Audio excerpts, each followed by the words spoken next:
Hey, you're alive. When I dragged you out of the river, I thought you were never gonna wake up. I checked your pockets for ID, a phone, maybe. I hope you don't mind.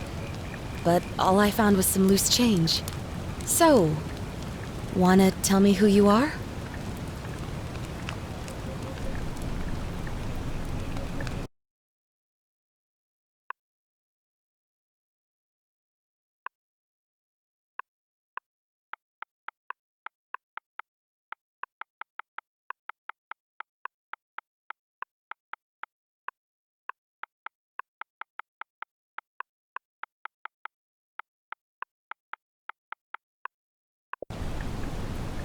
Well, it's nice to meet you.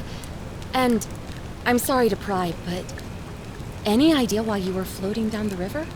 What's the last thing you remember?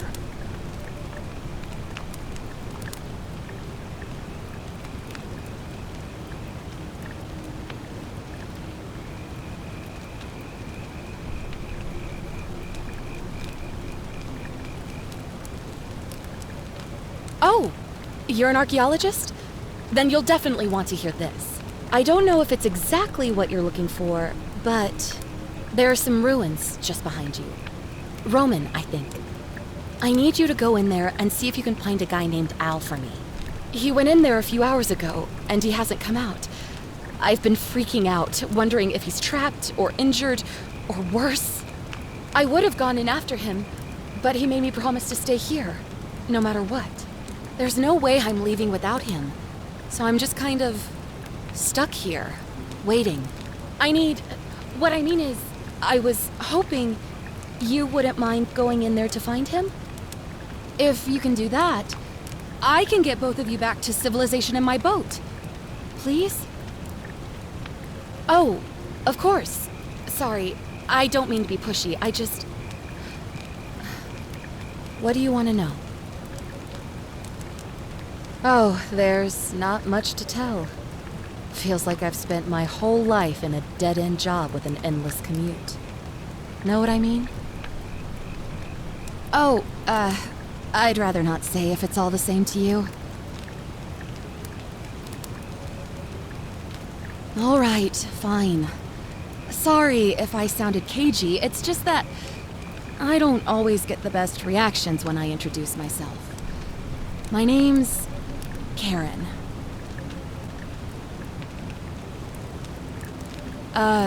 Yeah, something like that. But right now, I have bigger problems, like finding Al. He's the guy who washed up on the riverbank not long before you did. I thought maybe you two knew each other. I guess not. But maybe the two of you can piece together what you're doing here. In any case, you'll like him, I'm sure. Once you find him, that is. You really don't remember? We're in Italy. This river is the Tiber. Not much, really. But imagine what you might find in there. Priceless ancient artifacts. Al... What am I, an idiot? You could hike a long, long way in any direction and never find another soul. Trust me. Great. So you're ready to go look for Al? My hero. The entrance is just past those columns behind you.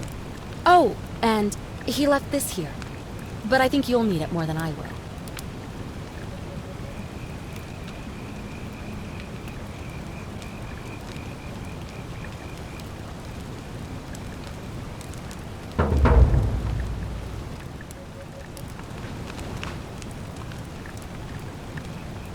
Back already? What's up? Oh, of course. What did you want to know? What am I, an idiot? You could hike a long, long way... Oh, there's not much to tell.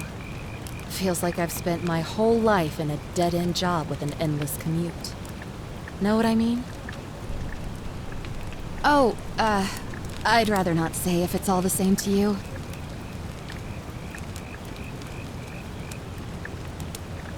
All right, fine. Look, if you really want to know all the tragic details, perhaps I can fill you in after you find Al? Great. Was there something else? Thanks again. And please, hurry.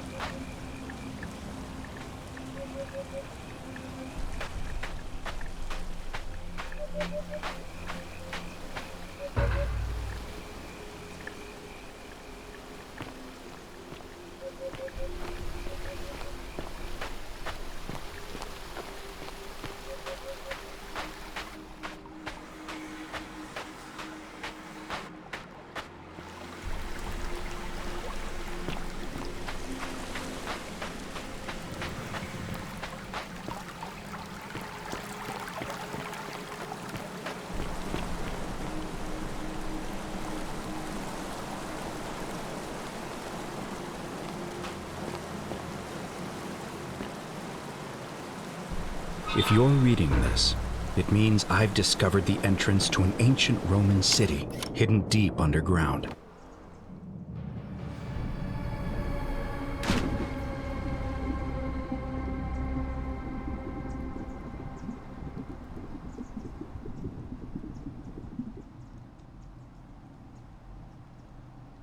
Its existence is long forgotten, all knowledge of it lost, except in the Latin inscription here. It reads, "You who wish to enter the city, step forth and be judged. The virtuous shall be rewarded with eternal life in paradise.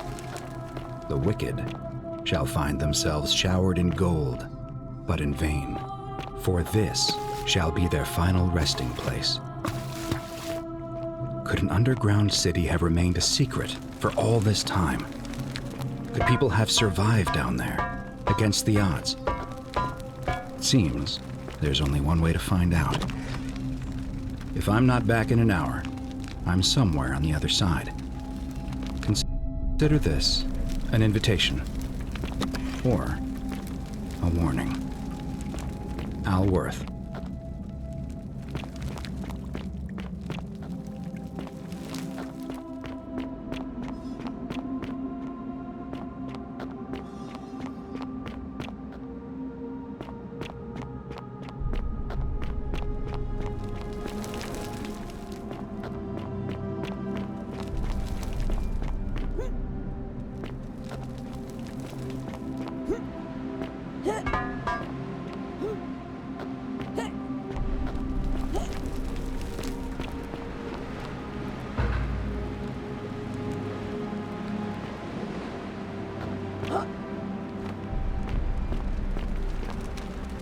To whoever reads this, I'm sorry you had to find me like this. And worse, that you'll suffer the same fate I did. I spent a lifetime in this place, going around and around in circles, searching for a way out. The inscription was right. There is no way back. In here, there are only two options: death, or that godforsaken doorway into the past. I made the mistake of stepping through it. It was hard to set things right. And I tried. I really tried. Whatever I did, it took me right back to the beginning. Don't make the same mistake. Better to end it all now and find out what awaits you beyond that portal.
salve, friend. I'm Galerius. Mind telling me who you are and what you were doing in the Shrine of Proserpina?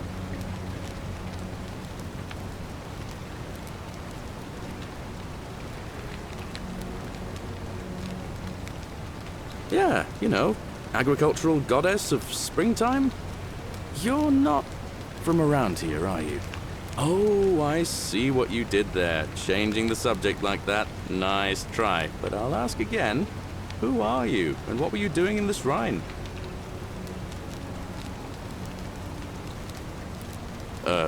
What? I'm speaking Latin. You are too, although your accent's a little strange. And you've just done it again. You're a sly one, aren't you? One more time. Who are you, and what were you doing in that shrine? Oh, is that right? Well, just make sure you don't get lost in any other sacred places you're not supposed to be. Can't have you disrespecting the gods by accident, can we now? But listen, most folk seem a bit confused when they get here, but you seem very lost, and in more ways than one. So let me make this nice and simple for you.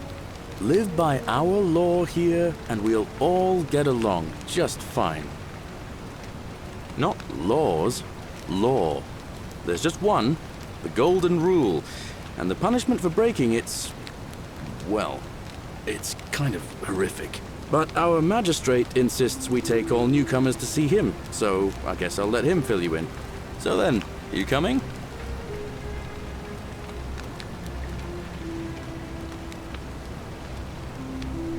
Follow me.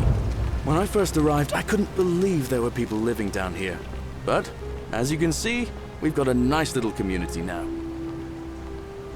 Only 23 of us at the moment, if you count the 3 who are missing.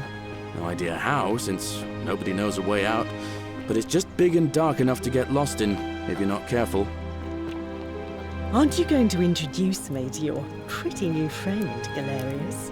Keep it in your loincloth, Aurelia. I'm taking her to see the magistrate. That pompous old bore won't be magistrate for much longer. Anyone who helps vote him out today drinks at my bar for free tonight. Politics. I'd stay clear of it and her if I were you. She's... it's not my place to say. Down on your right is our farm, where I grow all the food you'll ever want. As long as all you want is leek, cabbage, and wheat. Huh. That one usually gets a chuckle.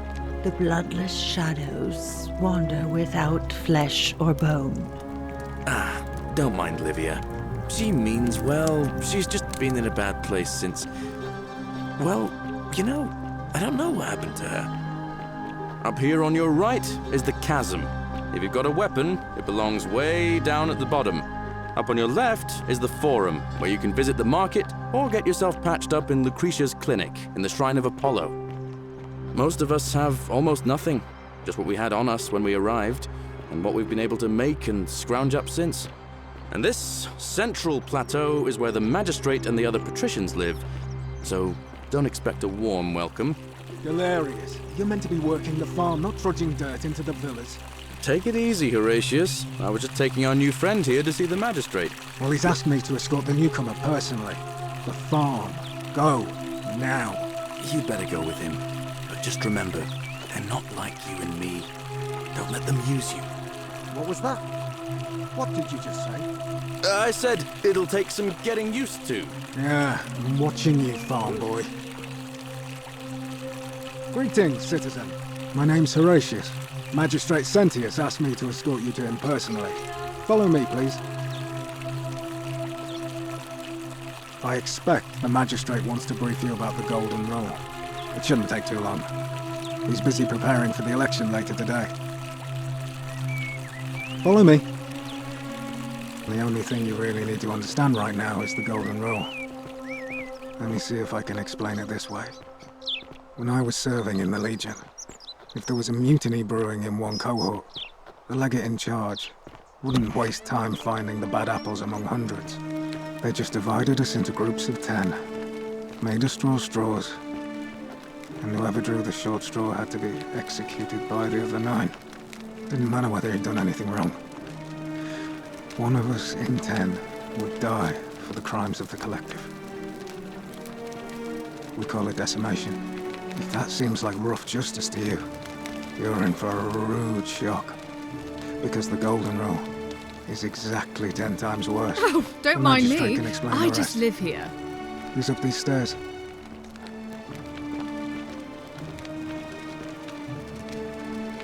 What now? I'm a legionary of the 1st Italica, but there's not a lot of fighting down here. So the magistrate has assigned me other duties. I act as the magistrate's right-hand man, keeping an eye on his daughter, I should say, and the others, and making sure they're all behaving. I also keep a register of new arrivals. I'm from Liguria, up north originally. I was doing all right for myself. 12 years into my service. Had a nice girl lined up for when it was all over. Not anymore. She's probably figured I'm long gone and moved on by now. I try not to think about it. My commander sent me to deliver a message to Rome. While I was there, I thought I'd do something nice for my girl and pick up a little pendant from a silversmith. That's when the crowd started flooding through the streets, shouting fire. People were screaming, trampling each other. Then some Genetricum Fugitor tried to take advantage of the chaos and pinch my pendant. I remember chasing him through the crowds, down towards the river. And then, nothing. Blacked out and woke up near here. No idea how I ended up floating so far downriver.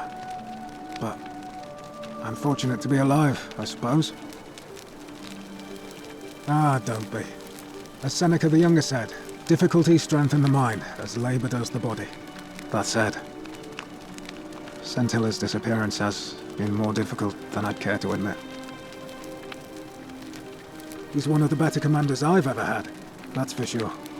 Good stoic. Lives by Seneca's words. Treat your inferior as you would wish your superior to treat you. Can't ask for much more than that.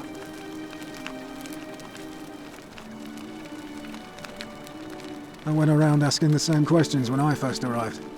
Never did find a way out. But I learned how to accept my situation. To bear trials with a calm mind robs misfortune of its strength and burden. That's from Seneca the Younger, if you're interested. I don't see why not. Just make sure I get it back by tomorrow.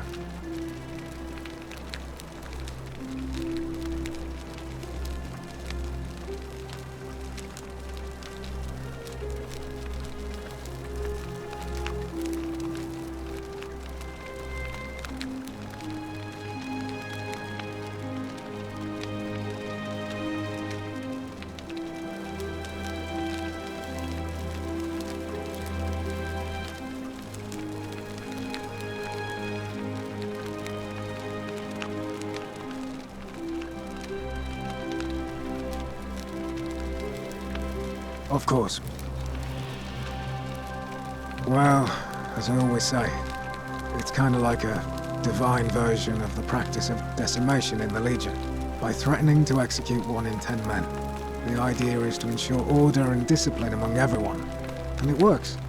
If you knew you could be executed because your brother-in-arms is planning a mutiny, well, you'd bloody well watch him like hundred-eyed Argus, wouldn't you?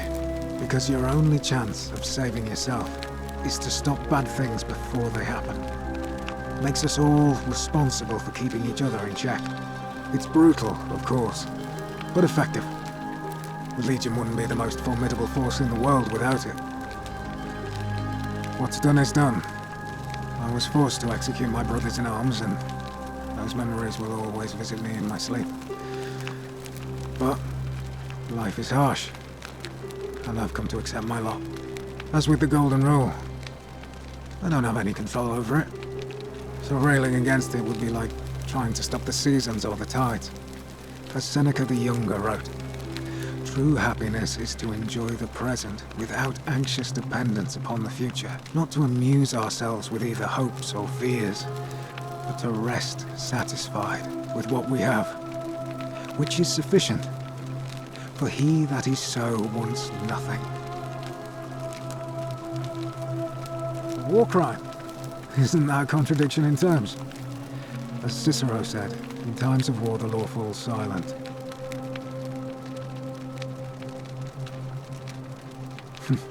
Your sort wouldn't last a week in the Legion.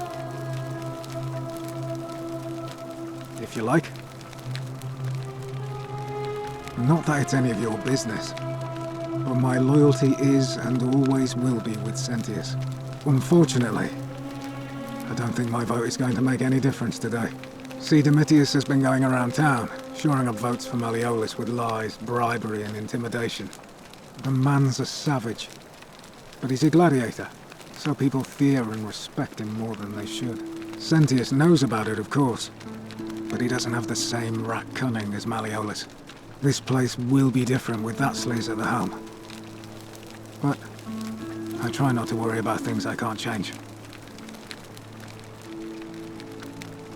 I appreciate the thought, but you're new here, and I just can't see how you could make an impact in the time between now and the election this afternoon. In any case, if you're interested in the election, go and have a chat with Equitia, the Vestal Priestess. She'll be overseeing proceedings.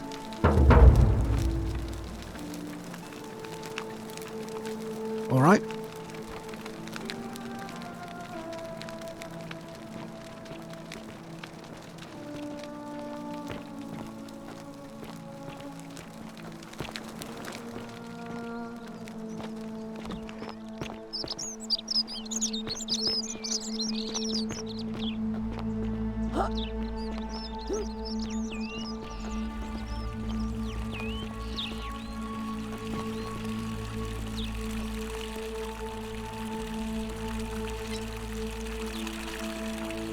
Hey, Horatius. How's it feel knowing your man's doomed to lose the election today? If you're trying to goad me into an argument, it won't work. I'm a stoic, remember? If the old man couldn't even keep his own daughter safe, how can anyone trust him to keep us safe, eh? Why do I get the feeling you lot had something to do with Centilla's disappearance? That's it. Blame everyone but yourself. If I find out you did something to that poor, sweet girl, not even the Golden Rule is gonna protect you. Got it? As if I'll be afraid of you, little man. Malleolus isn't receiving visitors at the moment, it being election day. Her name's Domitius. You want to get to Malleolus, you go through me. Why? Because I am a gladiator. That's why. You want to see me fight? Keep running your mouth, fatuous cunners. When Malleolus wins the election, yeah? This place will change. You won't even want to leave. You'll see. I think it's gone on long enough, and Malleolus is going to put an end to it once he's elected. He's going to announce it in his victory speech. Just you wait and see. 'Cause if I tell you, and it gets out, it'll give old man Sentius a chance to interfere in our plans. And we can't have that. We've already lined up the votes he needs to win. Just stay out of our way, and we won't have a problem. Malleolus, of course. If old man Sentius can't even protect his own daughter, how can we trust him to protect us? Listen, I don't abduct women. They come to me. And they keep coming back, if you know what I mean. You don't know Sturkis. Too bad. He's busy. Unless... No. You don't look like you could afford it. I'm glad you asked. See, he's a busy man, and this is an important day. He'll be inside practicing his victory speech for tonight. Left me strict instructions he doesn't want to be disturbed. So if you want to see him, I'll need something valuable in return.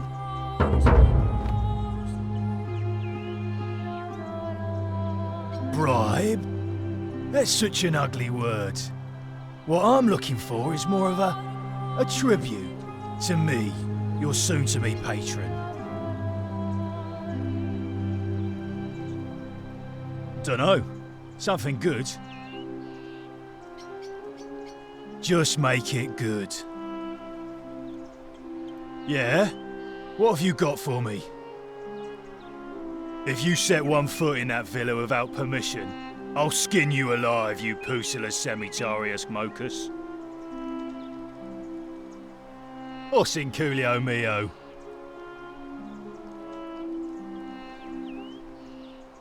Os in Coolio mio.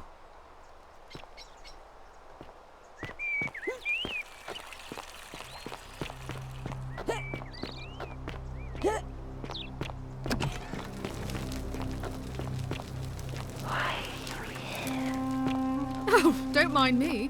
I just live here.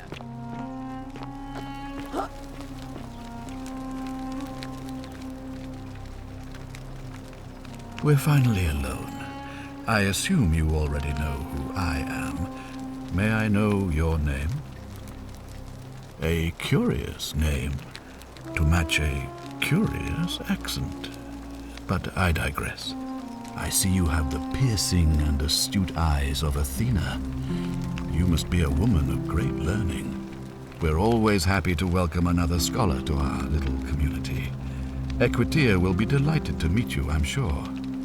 Now, you're probably wondering why I summoned you, and I'll get to that. But first, take a look at this wondrous place, would you?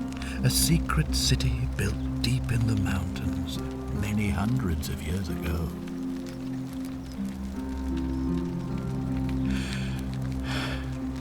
In good time. More importantly, consider the miraculous community we've built here over the last 7 months. 22 complete strangers brought together by the fates, living and working together in our own little paradise.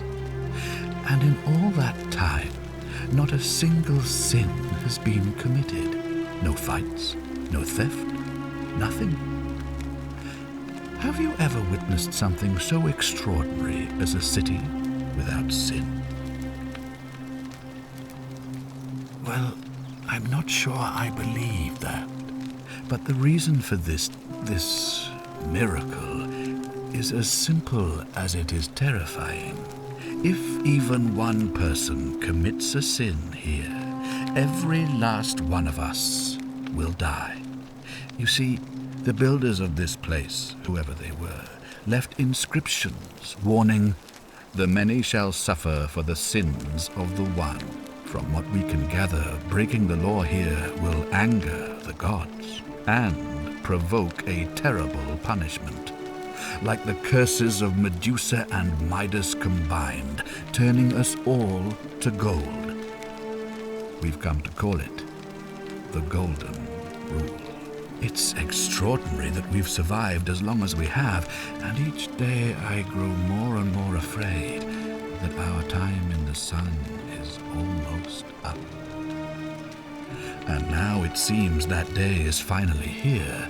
All that matters is that somebody in this city is about to break the Golden Rule. Why else would Proserpina send you now? Unless you and I can stop them, our doom is assured. I know that's a lot to take in, and you look like you have questions. Please, ask away. An intelligent question. There was a good deal of debate about that in our first weeks here. Does it refer to crimes or to some other ill-defined wrong? Of course, everyone agrees on the basics. No theft, no assault, and certainly no murder. But beyond that, it was more difficult to reach a consensus. What about lying, insulting someone, blasphemy, trespass, trying to escape, bribery, infidelity, suicide? As magistrate, I had to exercise leadership, and so I made a decision. We must uphold the laws of the Empire to a standard never before seen.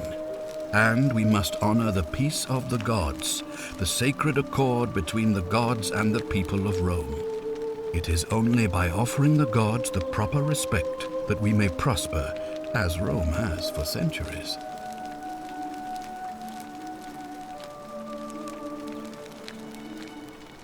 Barbaric? Barbaric? What are you talking about? The Empire is the most civilizing force in the known world. Rome is a beacon of light in the darkness. For 800 years she has borne great statesmen, philosophers, poets, artists, and engineers. We have comprehensive laws protecting the rights of our citizens, which have unified countless warring tribes all across the Mediterranean and beyond, from Gallia to Judea. All our citizens are treated the same, regardless of the color of their skin or their sexual preference. Can you say the same? When our people are starving, they are given food rations, and when they are wronged, they have the right to bring the guilty party before the magistrate. Our laws forbid treason, murder, assault, and rape, as well as theft and arson, and so on. No other civilization in the world is so advanced, and you have the hubris to call us barbaric?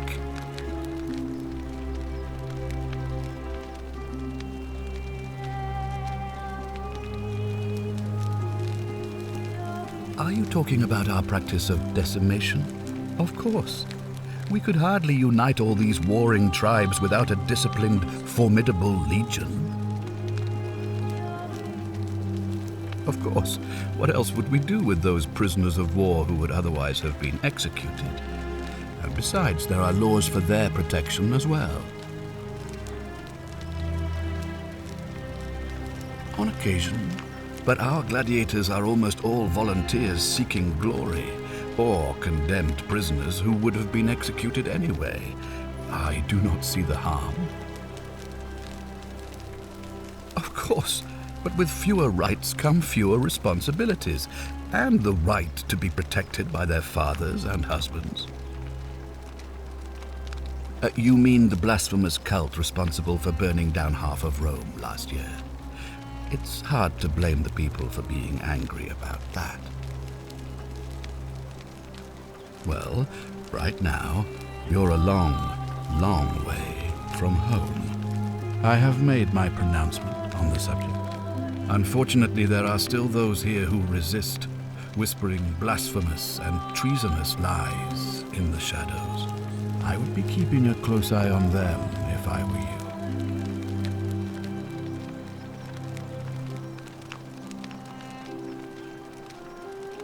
You see, in my search for a way to save my people, I learned of an ancient ritual to Proserpina, the goddess of the cycle of life and renewal. It's said to open a doorway in time, so that if the unthinkable happens, one person can pass through it and travel back to the past. And when I saw you arrive in a flash of light from the goddess's shrine, I knew that person was you. You don't belong in our time, do you?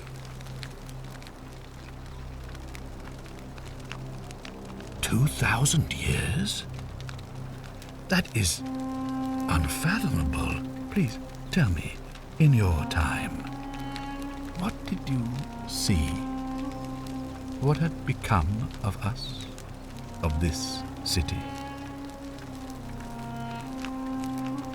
I have imagined it, our downfall, 1,000 times, but it still breaks my heart to hear the truth of it. All I can tell you is that it's a ritual sacrifice to Proserpina.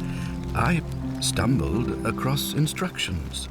I have to recite a prayer, and of course, as with all rituals, some sacrifice is involved. Usually that means wine or food, or in some cases a live animal. In this case, the sacrifice is rather more costly. The life of the person performing the ritual. I don't suppose you saw any sign of me in the future? Ah, I assume that was me. If I'm forced to perform the ritual, it's going to cost me everything. You'll try to make sure I don't need to use it, won't you? Well, thank you for your candor, I suppose.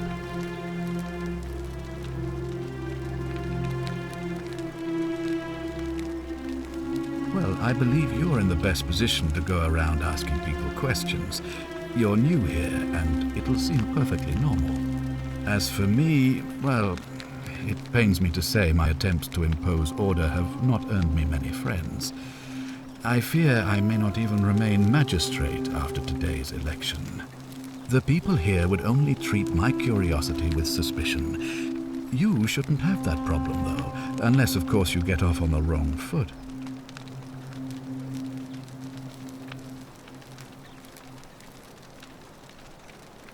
Do you ever stare at a problem for so long that you can't see it for what it is anymore? What's needed here is a fresh pair of eyes. The less I prejudice the independence of your investigation, the better.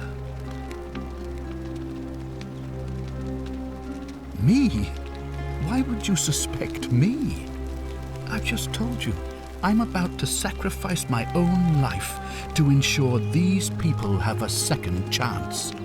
What reason could you possibly have to suspect me, of all people? I'm glad you think so. Without trust, without each other, we won't be able to prevent what is about to happen. Ah, so you know about that already. It's a devastating loss, of course, but that was over 3 weeks ago, and whatever happened to her, it didn't break the Golden Rule, so I don't think it's connected with our imminent demise. Still, if you happen to find her and return her to me, I would be eternally grateful. Well, all right. There are those who wish to vote me out of office so that they can pursue their own misguided political agenda. Frankly, their selfishness and recklessness risk destabilizing the entire city. I would be looking very carefully at them if I were you.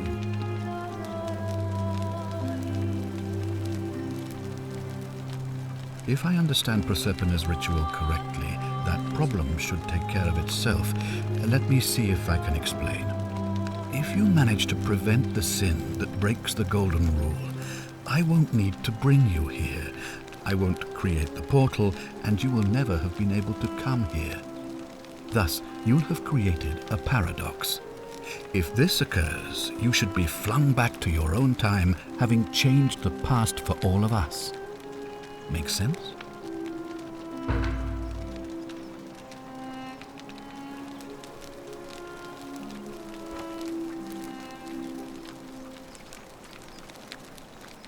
Ah, good. So, are you with me? Can I count on you to figure out who's about to break the Golden Rule? No, I don't suppose you do. But I'm hoping that even if you're not burdened with a sense of self-sacrifice, you'll at least see the sense in self-preservation. Wonderful. Now, I need you to investigate the city, talk to everyone, help them if it'll win their trust. I authorize you to enter private homes and inspect possessions and documents, unless, of course, you're asked to leave. Figure out who the culprit is, and as soon as you have a name, come back and tell me immediately. Oh, and one last thing.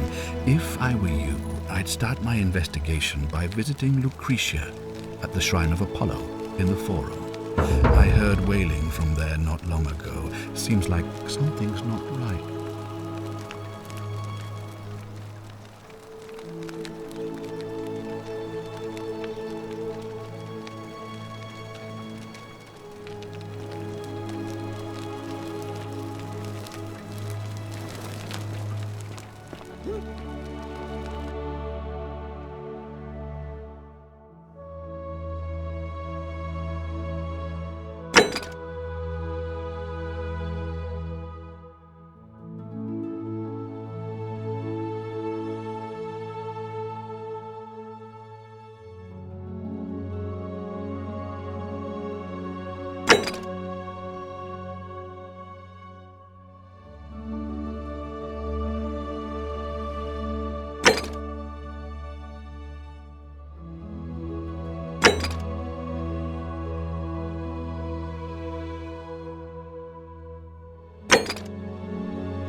you've returned. Do you have any news about your investigation? Of course. What is it? Are you sure you've spent enough time investigating to make that call? It seems to me you've barely had enough time to scratch the surface. It looks like you'll have to continue your investigation. Now, was there anything else you wanted to ask? Thank you. I'll be waiting here for news.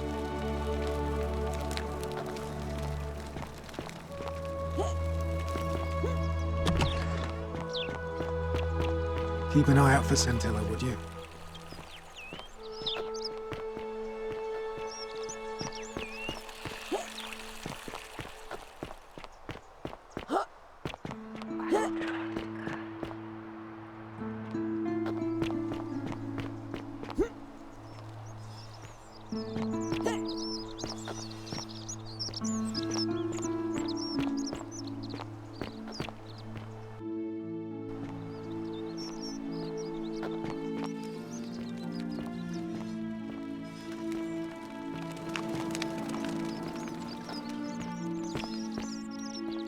Hey, Virgil, how much would you want to make me a bow? For the last time, Dacius, I'm not making you a bow. But why? You know why. But how am I going to defend myself against someone else with a weapon? There are no other weapons in the city. We all went along with the magistrate's weapons ban, so it wouldn't be an issue. That's why I've got to get in first before someone else beats me to it. Salve.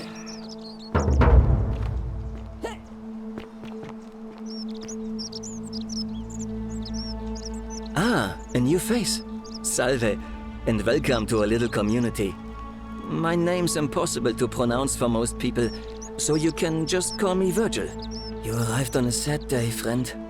What with Julia's death? I wish we could have met under better circumstances. Well, I'm an architect. Or at least I was back in Rome. That's probably too grandiose a term to describe what I do here. Help out with repairs and try to stop old buildings from collapsing on people, that kind of thing. But you probably don't want to hear about the ingenious architecture or mysterious history of this place. Oh, I'm glad you asked. Some of these shrines were constructed hundreds of years ago, which means Romans have been arriving here for at least that long. But there's one thing that puzzles me. The oldest shrine in this avenue isn't Roman at all. It's Greek.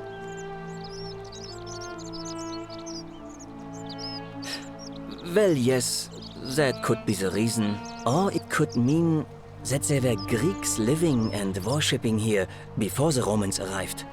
Which begs the interesting question, who really built this place? And could it be far older than any of us imagine? If only there was a way we could talk to the people who came here before us. The stories they could tell. Gladly. Personally, my favorite thing about this place is the aqueducts. Those series of adjoining arches. They're an ingenious feat of Roman engineering with a very practical purpose. They take fresh water coming from outside the city and distribute it all across the chasm. It's funneled below the palace and into a cistern beneath the great temple. Some of it flows down into another cistern beneath the villas, and the rest is funneled to the shrine of Proserpina, where it fills the lake and allows us to fish and farm. Hey, not so loud. Just talking about that could anger the gods for all we know. I'm not saying it's impossible, but you'd have to find a way inside somehow. Just, please, try to be a bit more discreet about it.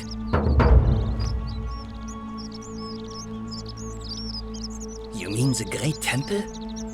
This one's a bit of a mystery. Given the way it's positioned so prominently, looking down on us, it's clear that whoever built it felt it was the most important temple in the city. Unfortunately, someone else went out of their way to keep its purpose a mystery. You see, usually a temple is dedicated to a particular god, like Proserpina or Diana or Apollo. Usually, that god is obvious. But in this case, it's unknown. There's an obelisk out the front, which probably used to bear the name of this unknown god. But it appears some barbarian defaced it. And of course we can't get inside because it's locked up tighter than the Temple of Saturn in Rome.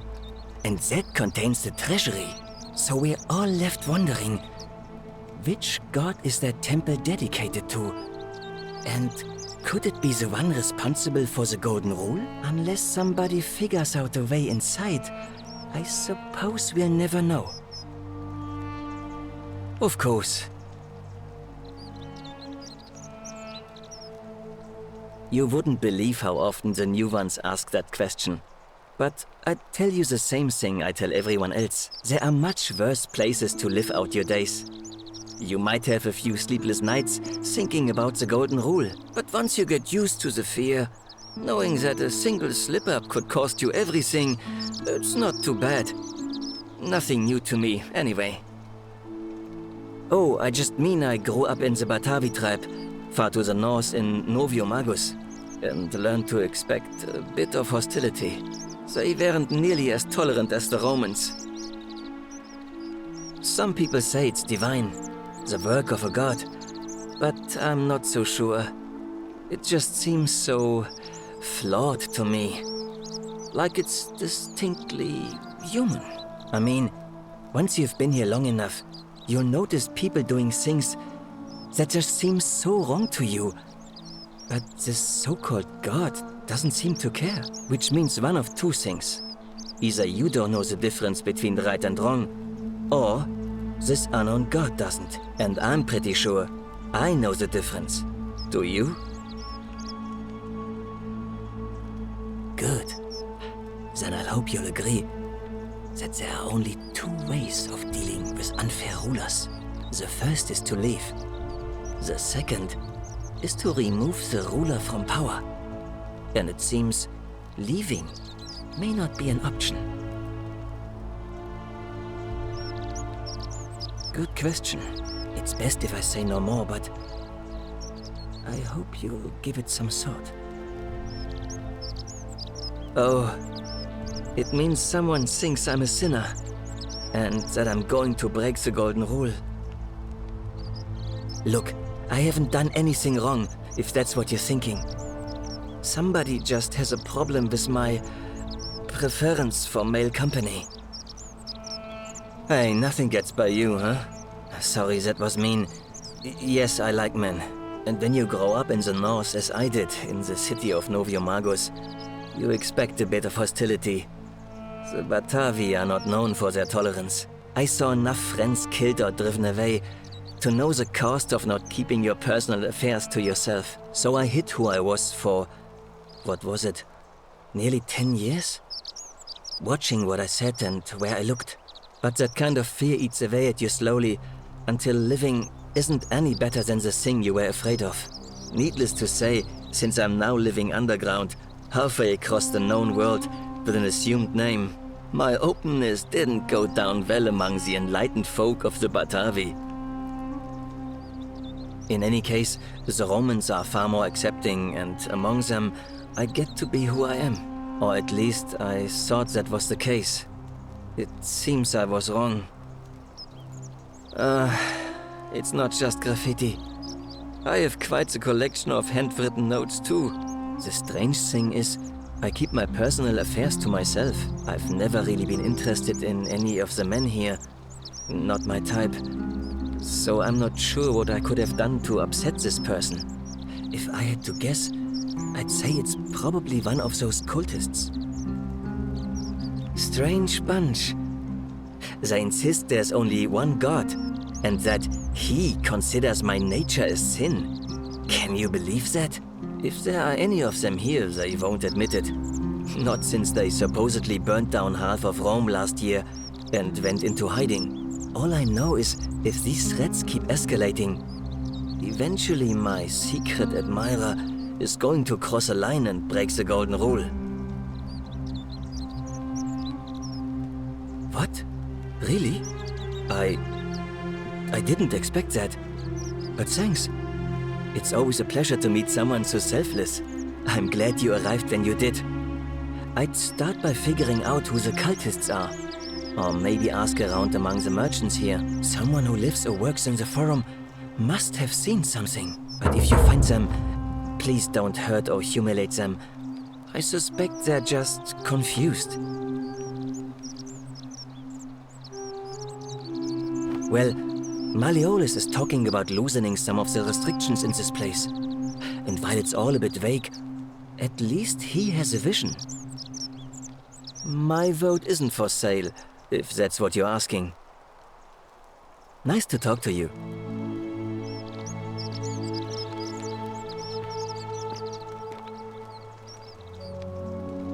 Any news about my secret admirer?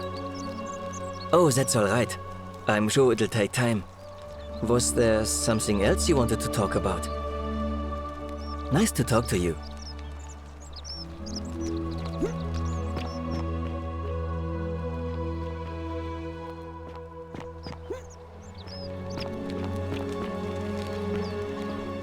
Ah, a fellow traveler from a faraway land. Greetings, I'm Georgius. It gladdens me to see another foreigner in our midst. We must stick together, you and I. And I must say, my sartorial friend, your clothing is most extraordinary. Leather boots in place of sandals, trousers with precise stitching, and such a curious design. I have traveled distant trade routes from the markets of Damascus to the farms of India, and never have I seen anyone dressed quite like you. Tell me, I must know, from which exotic part of the world do you hail?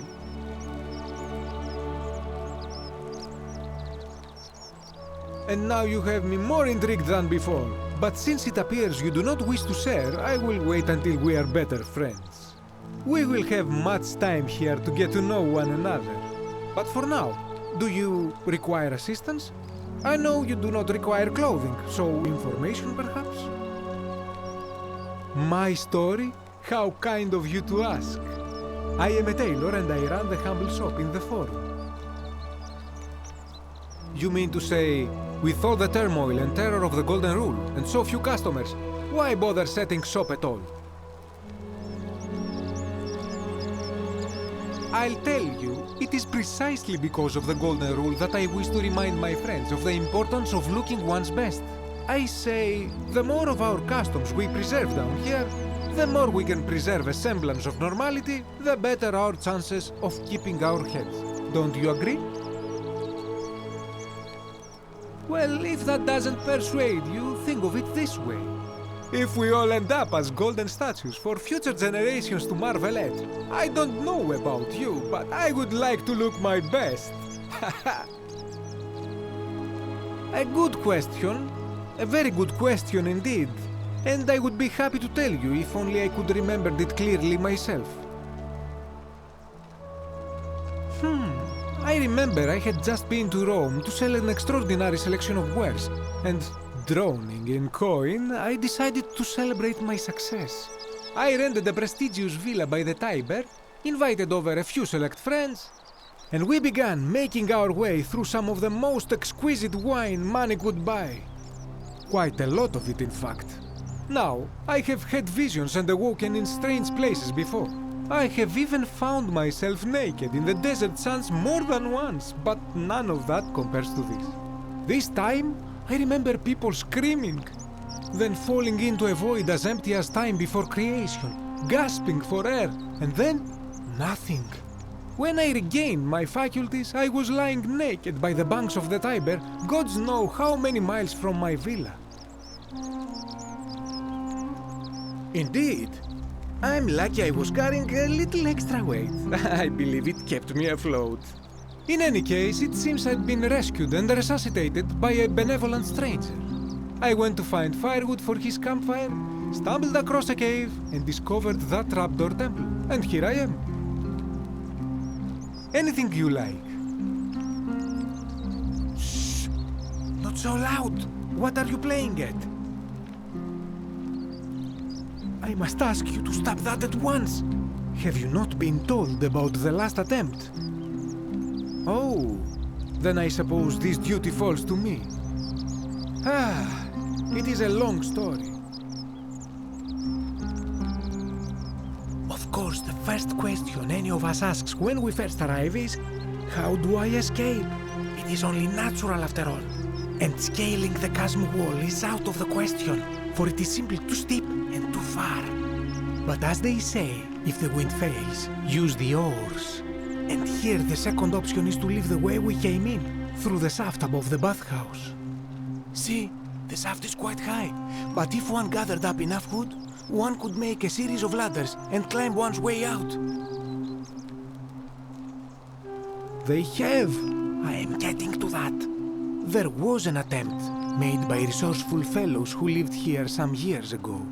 They even decided to keep records of their escape attempt for posterity. Unfortunately, as soon as they began to carry the first ladder down the hallway, they heard a godlike voice shake the entire city, and that, tragically, is where their tale ends. So it seems that to merely attempt escape is to invite the wrath of whichever god oversees this place, and so I say it is best to not even discuss it aloud. Ah, yes. The many shall suffer for the sins of the one. As a Greek, this is nothing new to me. It is how our gods operate. Have you not heard the tale of the god Hades? He was the first to learn this dreadful lesson when he abducted Persephone and imprisoned her in the underworld. When Demeter, the mother of Persephone, learned of this, she did not punish Hades, the guilty one. Instead, she changed the climate of Earth so that it became hot and dry. Nothing grew. The grain turned to empty husks and the rivers dried up. Innocent people died by the tens of thousands until at last the other gods were forced to act, lest they have no worshippers left. So yes, we know this rule. This has always been the case. The Golden Rule has merely brought it into focus.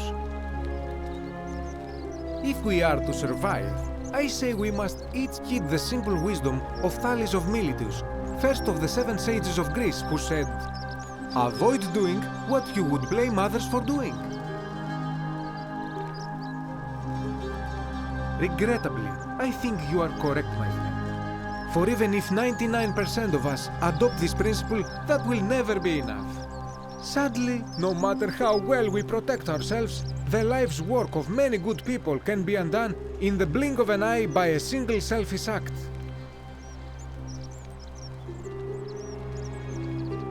It is not all bad, my friend, because it is this fragility which makes life so precious. But on a lighter note, I will say one thing for the Golden Rule.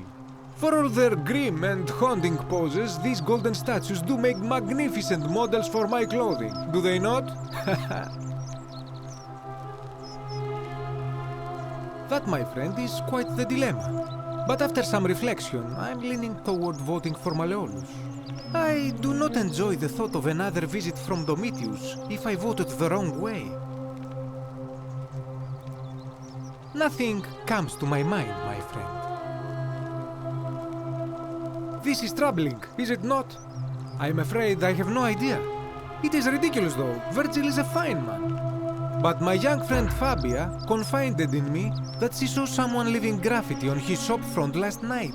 Perhaps you should ask her about it. I hope that our paths cross again soon, my friend.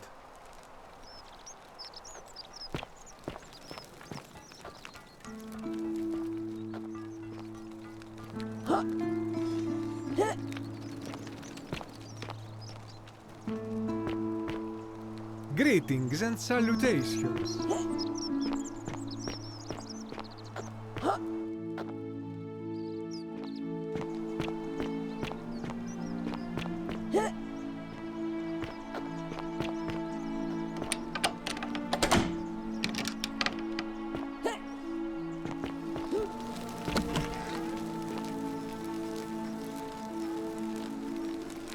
Give me a moment. Sorry I'm such a mess. I just lost a patient and a dear friend. Yulia. She was a good woman. She was poisoned. She came in here frothing at the mouth, Normally, I'd treat her with resin of silphium, a rare plant which is perfect for this sort of thing. And I knew Decius had some at his market stall, right around the corner. So I ran over there, but he just looks at me with this evil smile and says, "That'll be 1,000 denarii." There was no way I could afford that, and he knew it. Then that toad shrugs and says, "Supply and demand. I guess you don't value your friend's life that highly."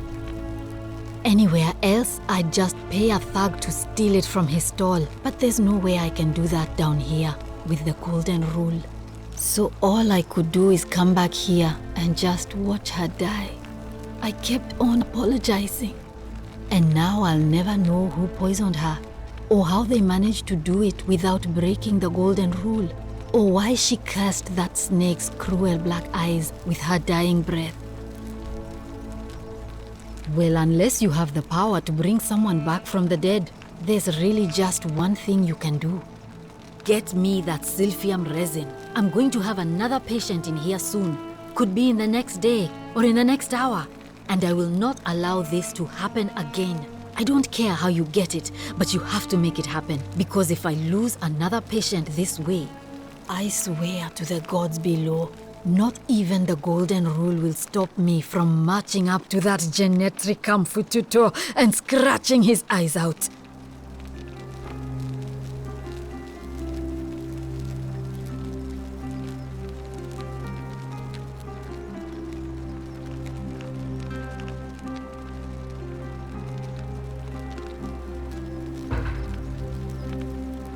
I'm Lucretia, and I'm going to be straight with you. I'm not a physician. This is Nevia's clinic. I've just been filling in ever since she disappeared. I'm tired and out of my depth and miserable all the time. But I'd rather take this on myself than let one of you lot mess it up. My husband and I moved to Rome from Caesarea. He embraced the Roman way more than I would have liked, and turned into an awful philanderer. I would have divorced him and demanded the return of my dowry, but I knew he would sooner have me killed than give me my right. So I waited for the right time to take what was mine and disappear. And then the fires came. As he prepared to evacuate our villa, I gathered our most precious belongings, coins and gemstones, and the moment his back was turned, I ran. I could barely see for the smoke, and the streets were full of people trampling each other. I ran for the river, like everyone else, and leapt in. The next thing I remember, I was waking up on a riverbank, not far from here. It's all right. Say what you will about this place, at least my fornicating husband will never find me. And while there's no shortage of snakes here, at least with the golden rule, they have to try to be discreet about it. Oh, this shrine was in use as a clinic long before any of us arrived here. Kind of strange to set up a clinic in the temple of the god of disease. But the god who inflicts a curse is also the only god who can undo it. So I suppose praying to Apollo for healing kind of makes sense. Well, she used to run the clinic. She was a midwife, not a physician, but she was the closest thing we had down here. And she was good too, until she suddenly lost all interest in us. One day she told me she'd made some profound discovery about the golden statues. "This changes everything," she kept saying, but I had no idea what she was talking about. The last time I saw her, the last time any of us saw her, she was muttering to the statues, like she could talk to them. And then she shut herself in the palace, barred the door from the inside, and nobody's seen her since. She's been gone so long now, we figure she's either dead or up to something so strange that she doesn't want anyone else to know about it. But I really wish I could reach her, because that's the only hope I have of solving a troubling problem, a real thorn in the paw situation. One of my patients is suffering from terrible rheumatism. His joints are inflamed and he's in constant pain.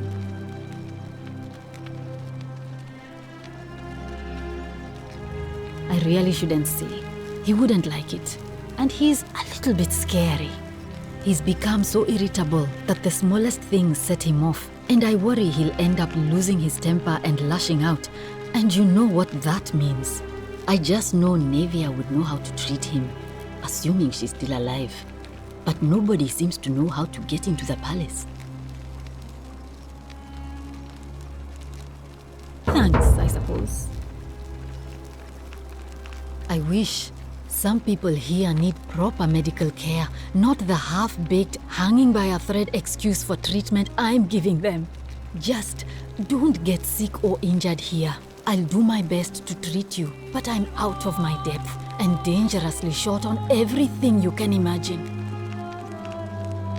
A city without sin might sound good on paper, but whoever dreamt it up didn't think it through. Maybe it was an attempt to create some kind of utopia. But snakes like Decius will always find loopholes to exploit. And what can we do about it? Absolutely nothing. In some ways, we are worse off because we can't take the law into our own hands. Oh no. Sorry, I don't mean to worry you, but no, that is definitely not normal. There was one other person who claimed she could hear the statues talking to her. But that was Nevia, and she went a little mad. Well, she used to run the clinic. She was a midwife, not a physician, but she was the closest thing we had down here. And she was good, too, until she suddenly lost all interest in us. One day she told me she'd made some "this changes everything," she kept saying. The last time I saw, and then she shut herself in. She's been gone so long now, but I really wish I could reach her. One of my patients is suffering. He's become so irritable that the smallest things set him off, and I worry he'll end up losing his temper. I just know Navy. Thanks, I suppose. Sure. What do you want to know? Do you really want to know? I mean, if somebody poisoned her, then surely they would have broken the golden rule, and so maybe it's best we don't discuss it. Hemlock, I believe. I haven't seen her in months. She's not allowed to leave Malleolus' villa, and they are quite secretive. Gladly. Well, come back if you get sick or injured. Day or night, I'll do what I can.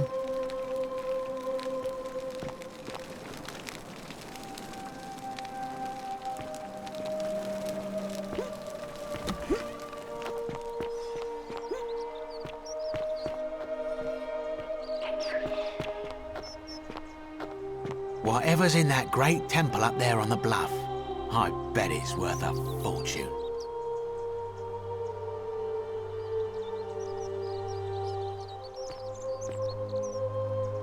Salve, stranger, and welcome to our idyllic little slice of the Empire. I'm Decius. Terrible shame what happened to Yulia, but we just have to carry on, don't we? Certainly. All I ask is a reasonable price of 1,000 denarii.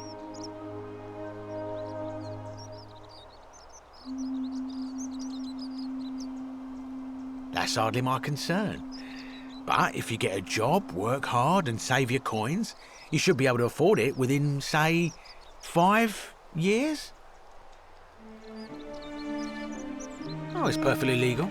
Simply a question of supply and demand, I'm afraid. Take it or leave it. Hear what? You sure you're feeling all right? If you're hearing things, perhaps you should pay a visit to Lucretia's clinic. We don't want another Navia on our hands. She claimed the statues were whispering to her. Nobody else could hear it. Then she shut herself in the palace and we never heard from her again. But I digress. Do you want this Silphium or not? Well, if you did that, you'd break the golden rule and we'd share the same fate as the last lot who lived here. Is that what you want?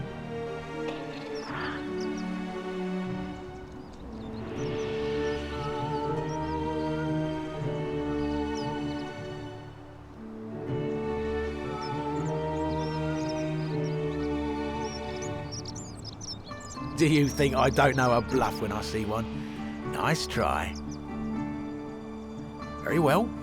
Perhaps I can interest you in something within your budget? You mean, how did I end up here? That is a lengthy tale. All right. Well, you see, I'm in the business of procuring rare and precious objects liberated from the enemies of Rome. Mostly sculptures, vases, the occasional slave. Fetch a magnificent price in Roman high society. Had myself a nice little shop in Rome just off the Forum. Lots of foot traffic and close to the docks. Good place to be when the fires broke out. See, about 7 months ago, half of Rome caught on fire. Everyone who couldn't get to an outer gate was running for the river, open to escape by barge. So I gathered my coins and some priceless vases into a cart and had my most loyal slave girl, pretty young thing named Acantha, push it for me. All the way down to the river, I'm elbowing for a stampede of people, turning back now and then to make sure she hasn't legged it with my valuables. But, to my surprise, we make it, and I see this barge loading up, and it's so full it's almost sinking. But the captain's happy to take my coin, so I start boarding, and then he puts his hand on my chest and he says, "No, too heavy. The cart or the girl." So I did what anyone would have done. Of course I chose the cart. I mean, I can always buy a new slave girl if I still have my money. So I put my hand on the cart, and I guess she realised what was happening because those pretty black eyes of hers go all wide. And in one swift motion, she topples the whole bloody thing into the Tiber. No, I dived in after it, of course. Aren't you paying attention? That was a bloody fortune. Only, I guess I must have hit my head or something, because everything went black. When I came to, I'd washed up on the riverbank not far from here, with nothing in the world but a single silver coin. I couldn't agree more. I mean, sure, I'd lost a few thousand denarii, but I've already made it back, and this place is a veritable treasure trove. Look around you. There must be more gold in here than in the treasury of Rome. If I can just figure out how to get it out of here. I'm afraid not. If you're desperate, I did hear that Aurelia down at the tavern claims to know of a way out, but I'm not sure I trust her. Some people here are a little shady for my liking. Oh yeah, gotta watch out. Old Dacius has got your back though. It's terrible for inflation is what it is. There's so much gold just lying around, it's practically worthless. At least down here. Of course, I have an idea for generating real wealth, but what I need is a bow. Just a simple composite bow. I've scoured this city from top to bottom with no luck. But if you happen to find one, bring it to me and we'll talk. Oh, well, technically yes, but that just means you'll need to be a little discreet. No need to decide on anything yet. Just sleep on it, yeah? I don't, I'm afraid. But I did overhear Fabia telling Georgius she saw something. She was headed to the baths not long ago. Malleolus. I mean, Sentius couldn't even keep his daughter safe. What hope does he have of protecting us? Not going to happen. Very well, another time.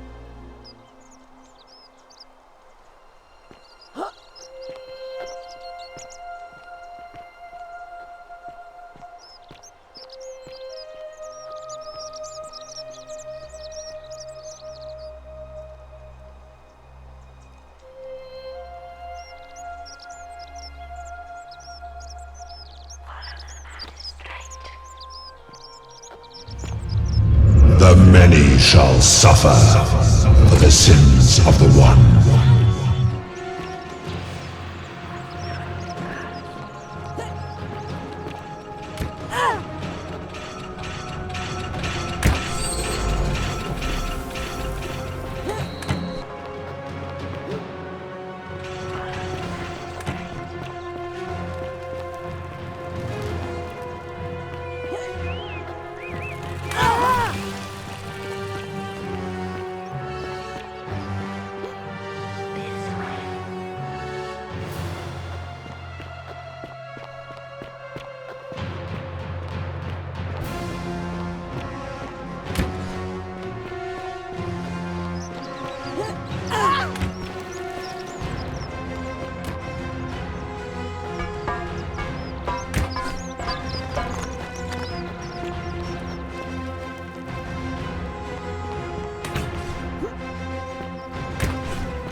Salve, friend. I'm Galerius. Mind telling me who you are and what you were doing in the Shrine of Proserpina? I don't think so. I've never seen you before in my life. Oh, I guess how much did I drink last night? Sorry to have bothered you. Oh, and since you seem to be in a hurry, you should try out this device I made. Worked real hard on it.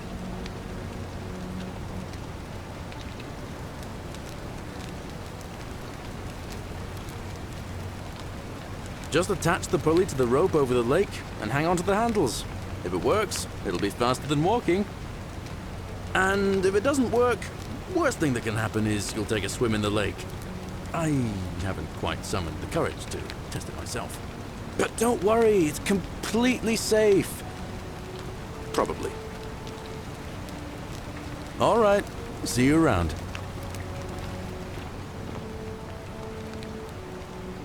Ah, it's you again. Hope you're settling in, friend. Now, what's on your mind? Well, it's a long one and kind of sad, but I don't mind telling it. I'm a farmer. Always have been. I grew up in a small village in Britannia, Camulodunum, with my parents and 2 little sisters. Lovely part of the world. One day, when I was about 20, my father and I were in the top paddock, loading our cart, when some Roman legionaries came along, demanding produce for their men. My father told me to run into the house for his axe, and so I did. I sprinted so fast I almost threw up. But by the time I got back, he was bleeding out on the ground, and our cart was empty. That was my first encounter with the legions. My mother died of a broken heart soon after, and things went downhill from there. I took over the farmstead, but I was young, and it was a struggle. More raiding started before too long. We'd come outside in the morning to find animals missing, our stores pillaged. These Legion thugs just took whatever they wanted. One night, when my sisters and I had nothing left to steal, there was a knock at the door. I knew who they were, and what they wanted. I got my father's old axe, pulled the door open real quick, and before that soldier knew it, split his face right down the middle. But there were more of them. I never saw how many, because the next thing I knew, I was waking up with a mouth full of dirt and lungs full of smoke. My home was reduced to ash. My sisters, dead. And they left me alive to see what they'd done. Still burns whenever I think about it. Yeah, well, I wasn't the only one this happened to. It wasn't long before Boudica led thousands of Britons in a rebellion against the Romans. Unfortunately, there were just too many of them. And those of us who survived, they enslaved. So, then I found myself being transported all the way to Rome, to be sold to the highest bidder. I spent a few years working for my new master, learning the Romans' ways, Romanized my name and everything. Tried to escape a couple of times, but they always found me, and I'd just end up right back where I was. I'd probably still be there too, if it wasn't for the stampedes breaking out. You see, about 7 months ago, an enormous fire broke out in Rome. Everybody was running down toward the river, screaming and shouting. I'd never seen anything like it. Human beings acting like cattle. I got swept up with them somehow, and the rest is a blur. The next thing I knew, some stranger was dragging me out of a river. Stumbled across this place and started my life over again. That's what I thought too, for a while. But it seems the gods aren't done tormenting me yet. See, I finally had my own farm again, safe from the grasping hands of the Romans. Or so I thought. Until Sentius the Decurion demanded I hand over all my produce. It's for the good of us all, he says. Only he takes the best bits for himself, of course. He even told me if I refuse his demands, I'll break the golden rule. I'm not sure I believe him, but then, what if he's right? So, it turns out our dear old magistrate is no better than the Legion thugs who took everything from me. I'm right back where I began. But don't you worry, Nemesis is waiting, and he'll get his one day. He'll get his. Forget I said that last part, will you? I get carried away sometimes.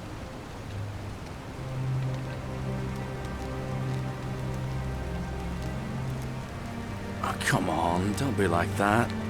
Anyway, that's enough of me rambling. Was there something else you wanted to talk about? Well, as much as I'd love to get out of here, the harvest's always more fruitful in another man's field, isn't it? But Scintilla, Sentius's daughter, went missing a few weeks back. Could be she found a way out.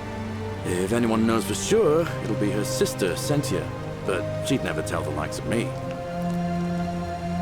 Oh, I don't give it much thought these days. I mean, everybody here's got their own view about what we need to do to survive. But I say, let's spend less time arguing about what it means to be good and just get on with it, you know? I can't see how I could vote for either candidate. I don't like Sentius much, but Malleolus is almost as bad. Even I could do a better job. Me, a farmer. And I've never given a speech or put on a toga in my life. All right, see you around.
Fortune smile on you, sister.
A new face. Ave, and may Vesta watch over you. I'm Equitia. To what do I owe the pleasure of this visit? Oh my. I take it people are quite direct where you're from. I suppose it's quite charming in its own way. Usually, however, you wouldn't simply march up to a Vestal priestess and without due formality or courtesy ask, "What is your story?" Oh, a hurry, you say? Well, in that case, let's do it your way. You just keep being yourself and ask whatever you like. It'll be a refreshing change. You know, I'm not entirely sure. But what about you? How did you end up here? Karen, you say? And nothing about that name seemed odd to you?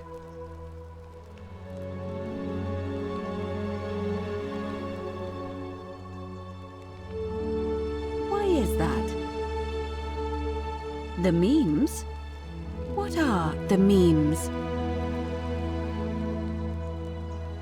So, a bit like Egyptian hieroglyphs, then? So your people make hieroglyphics depicting this accursed character, the one they call Karen. I wonder if... No. I apologize. I don't mean to be cryptic. It's just that you've got me thinking. Have you spoken with any of the others about how they arrived here too? I really think you should. Go around and ask them what they remember and see if you notice any patterns. I know. I just don't want to see what happened to Livia happen to you too. Up until a few weeks ago, she was a perfectly productive member of our little community, darning clothes and cutting hair. She was always so chatty, always seeking out newcomers and asking them where they were from and how they wound up here. And then, about a month ago, she suddenly changed. She withdrew, stopped working and became despondent, started muttering to herself. Galerius and I visited her to see how we could help, but she just looked at us with this haunted stare, called us bloodless shadows, and told us we were ignorant of some pattern. Look, it could be unrelated. Perhaps she simply fell ill. Or, as Galerius suggested, the weight of the Golden Rule was too much for her. But there is a small chance that she learned something, saw a pattern nobody else saw, and that it broke her. I just don't want to see that happen to you. So be careful, will you? You have? Then what is it?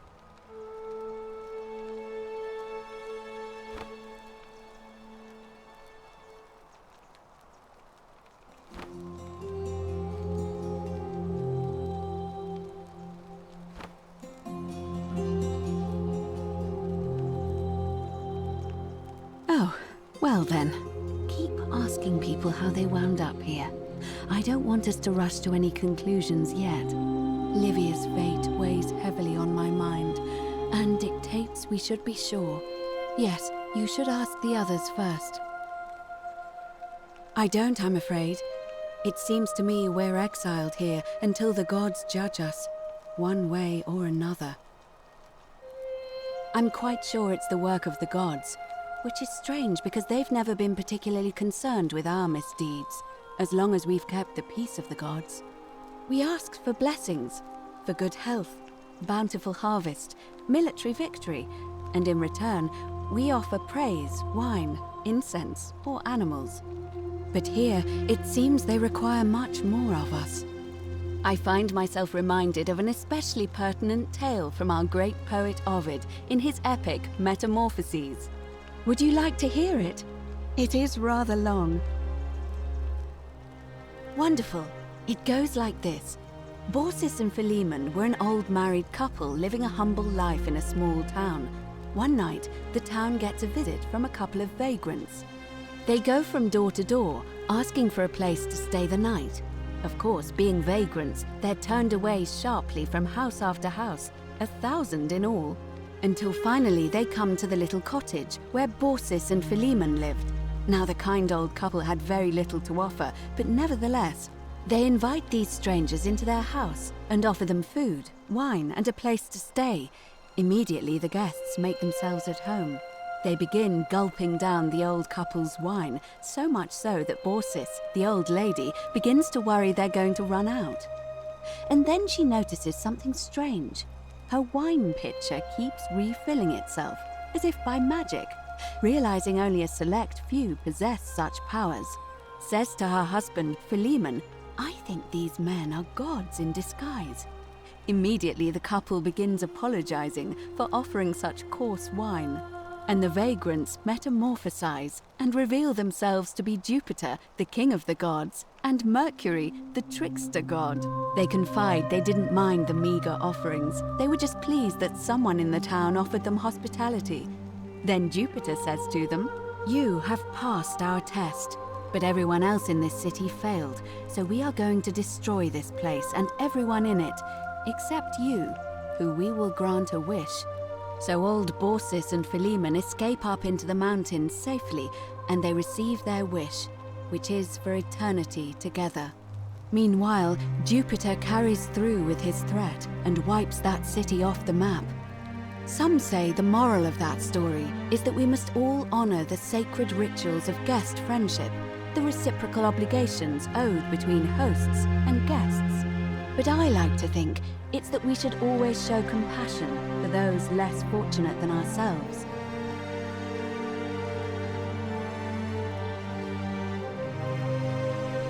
A cynic philosopher might take that view, but it's not entirely invalid, I suppose. It must be completed by dusk, just the same as any other official business.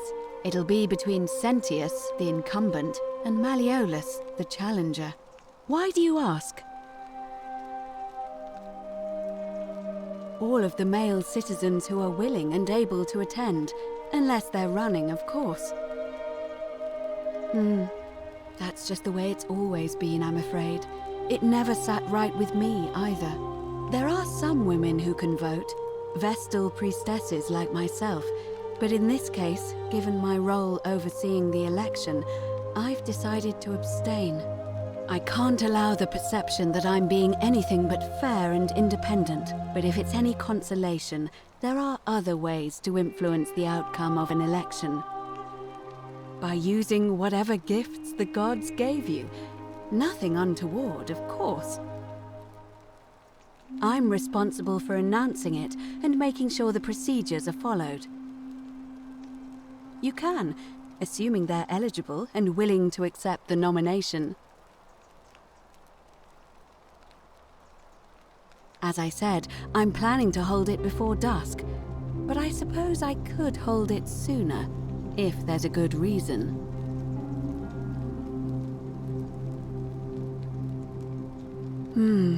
Yes. I have overheard some rather unpleasant arguments. The last thing we need here is additional conflict.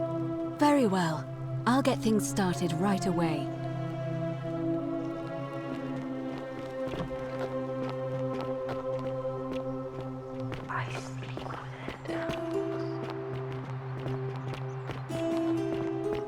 Citizens, it is time.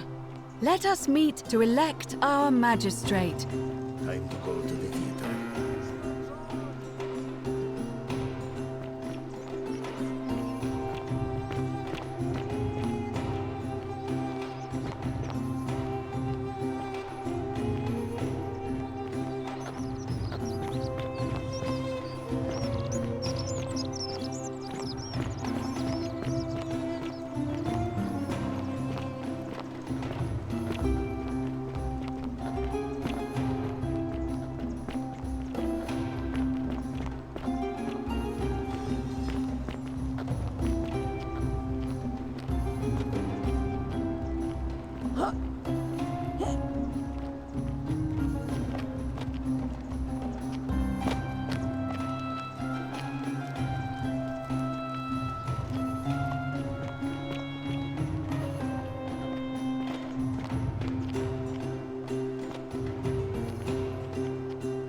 great body of voters gathered here to elect the city's magistrate.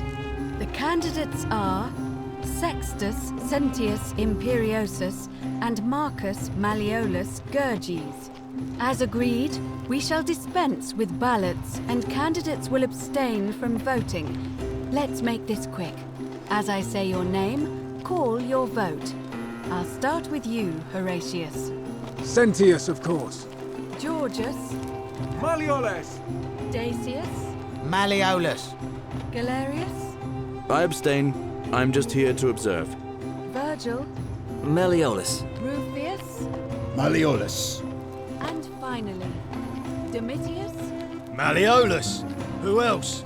Citizens, you have made your decision. Your new magistrate is Marcus Malleolus Gurges. Hail, Magistrate Malleolus. I said, hail, Magistrate Malleolus. That's more like it. Thank you. Thank you. I am delighted and deeply honored to have been elected your magistrate. And now, I make this solemn promise to you, good citizens. Under my leadership, you will finally enjoy the freedom you deserve. No more shall you walk on eggshells, fearing simply to live and breathe, because the tyrant Sentius told you it was forbidden. For my first act as magistrate, I hereby announce a day of celebration to mark the end of an era. The myth of the Golden Rule is no more. The Golden Rule is real, you idiot. For his attempt to deceive us all, Sentius is hereby found guilty of treason against the Empire. What? I have committed no crimes. This is madness. His sentence: to fight for his life in gladiatorial combat against Domitius. Here and now for your entertainment. You have no idea what you're doing. You're going to get us all killed. Wait, I exercise my right as a Vestal priestess to pardon him. I will not allow you to do this. You're showing your true colors now, priestess. Your corruption sickens me. Domitius, ignore her. Proceed. This is insanity. You'll doom us all. Lies! It is time the Golden Rule was exposed for what it is, a children's fable, exploited by a treacherous leader to instill fear in all of us. This is why he's in his gladiator gear. They've been planning this all along. Shut up, all of you. The magistrate has spoken. I'm going to enjoy killing you, old man. The many shall suffer for the sins of the one.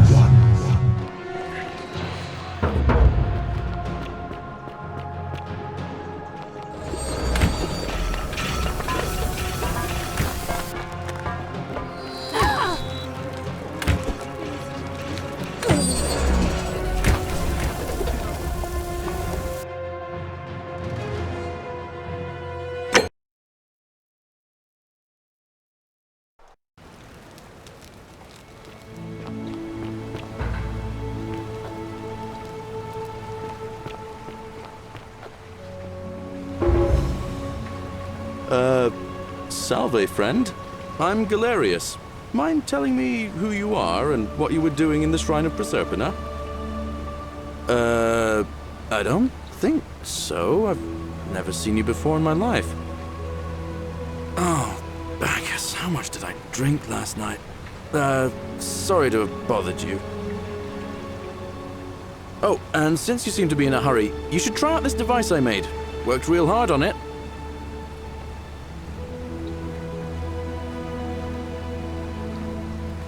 Just attach the pulley to the rope over the lake and hang on to the handles. If it works, it'll be faster than walking. And if it doesn't work, but don't worry. All right, see you around.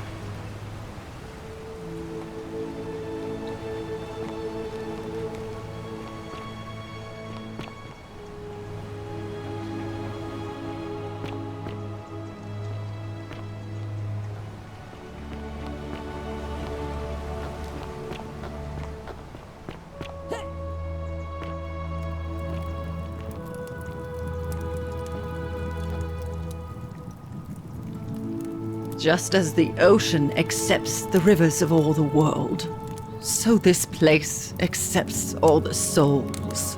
But it does not notice the crowds that come. The bloodless shadows wander without flesh or bone. Some crowd the Forum, some the house of the ruler of the depths. Others follow their trades, imitating their previous lives. They never do. There is only a downward path, gloomy with fatal yew trees. It leads through dumb silence to the infernal regions. Help me? You cannot help me. I have seen things. A pattern, a terrible pattern. It is better for you if you remain ignorant. Pandora's box must stay closed. I'll say no more. The bloodless shadows. This is their punishment.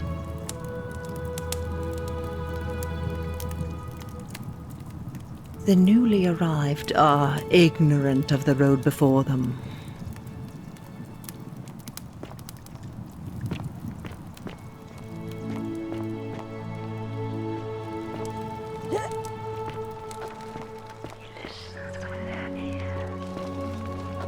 Cerberus lifts his triple head and lets out his threefold braying.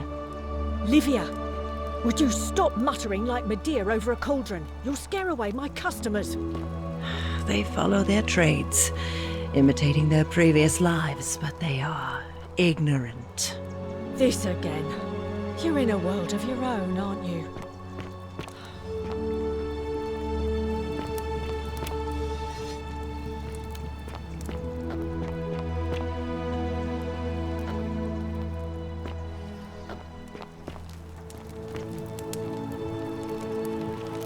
You, Sisyphus, attack or pursue the stone that always returns.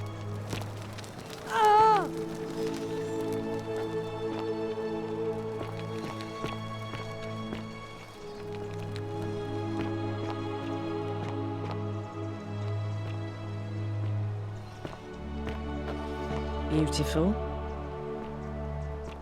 Ah, you're here. I'm so glad you decided to visit. I'm Aurelia, and I hope I'm not being too forward, but the moment I laid eyes on you, I was intrigued. There's a light in your eyes I've never seen before, a certain learning and sophistication. Coming on a bit strong, don't you think? I take back what I said. Suddenly, I don't find you so intriguing anymore. Let's just forget that ever happened, so we can at least do business. So, what brings you to my tavern? Let it go. Nothing's going to happen between us. You know, normally, I'd expect you to buy me a drink before asking if I want to get out of here.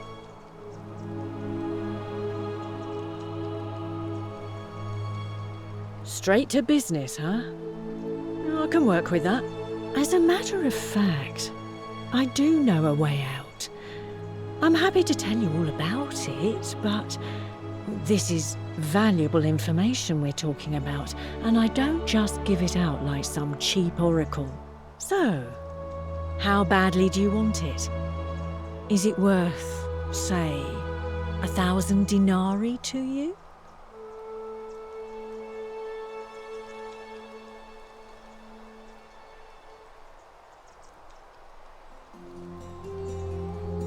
Simple. It's a one-way trip, and I'm not ready to go just yet. I like my life here. One day, maybe, but not now. I think of it this way. I have something of value, and I'm willing to share it for a price. That's not unethical. That's just good business. Now, Do you want it or not? Well, I can't tell you too much, or you'd figure it out for yourself. But I promise you, you'll never have to spend another hour in this city ever again. If I took your money without giving you what I promised, I'd be breaking the golden rule, wouldn't I? And I have no interest in doing that. Well, perhaps you could take out a loan. I understand Malleolus has lent money to others, on occasion. I just try not to think about it. Drink helps with that. As the saying goes, to drink is human, so we drink. Certainly, for 10 denarii. How embarrassing for you. All right, see ya.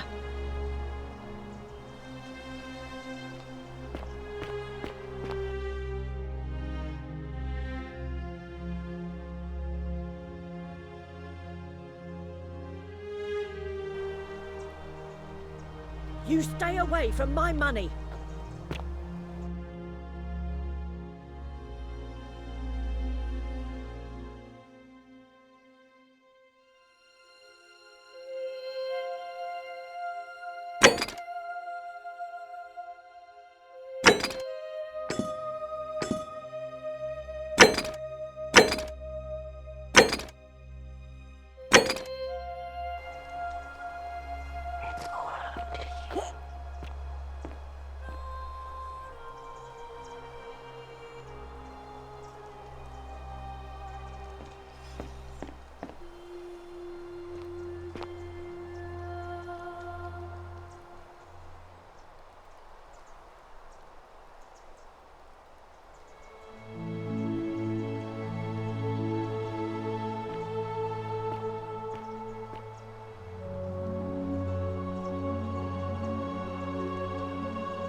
The many shall suffer for the sins of the one.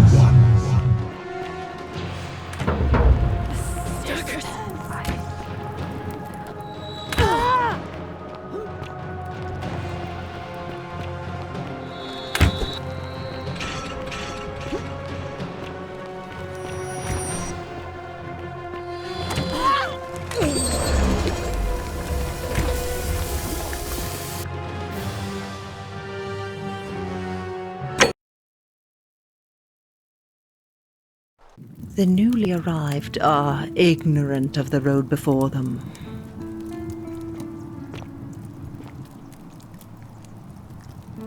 Just as the ocean accepts the rivers of all the world,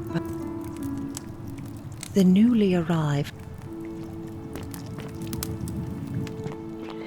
Cerberus lifts his triple head and lets out his threefold braying. Livia! Would you stop muttering like Medea over a cauldron? You'll scare away my customers. They follow their trades, imitating their previous lives, but they are ignorant. This again. You're in a world of your own, aren't you?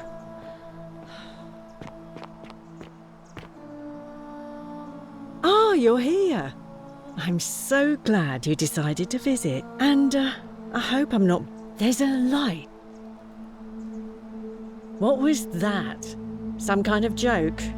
If it was, it wasn't funny. I take back what I said. Suddenly, I don't find you so intriguing anymore. Let's just forget that ever happened, so we can at least do business. So, what brings you to... Ugh, let it go. Nothing's going to happen. You know, normally, I'd expect you to buy me a drink, but... I guess that went right over your head. Never mind. As a matter of fact, I do know a way out. I'm happy to tell you all about it, but... So, how badly... What's the matter? Can't afford it? Well, perhaps you could take out a loan. All right, see ya.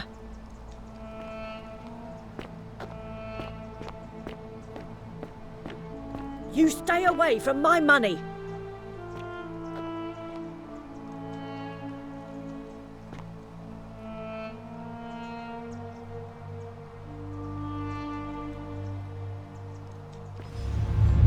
The many shall suffer for the sins of the one.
Salve, friend.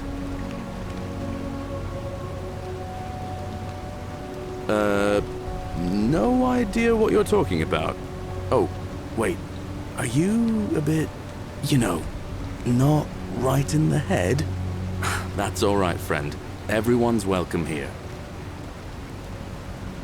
We sort of lose track of the date down here, but it feels like the beginning of spring to me, so I'd say early March? It's 817 AUC. Sorry, you look confused. 817 years since the founding of Rome. Which part of the Empire are you from, exactly?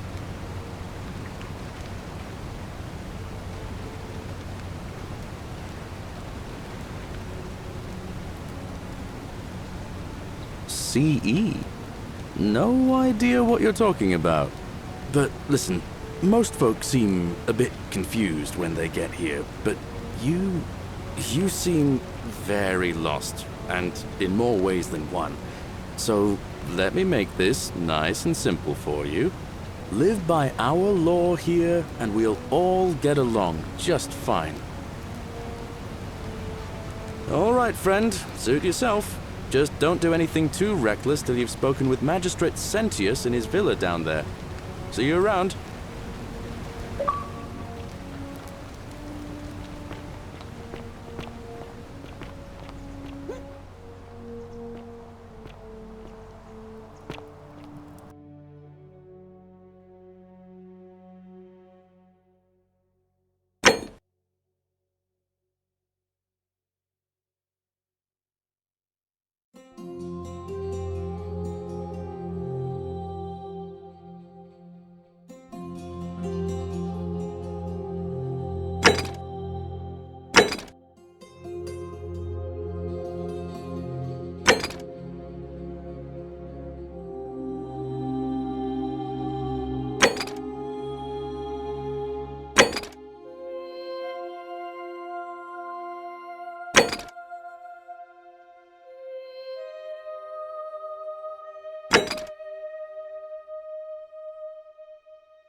Ixion turns.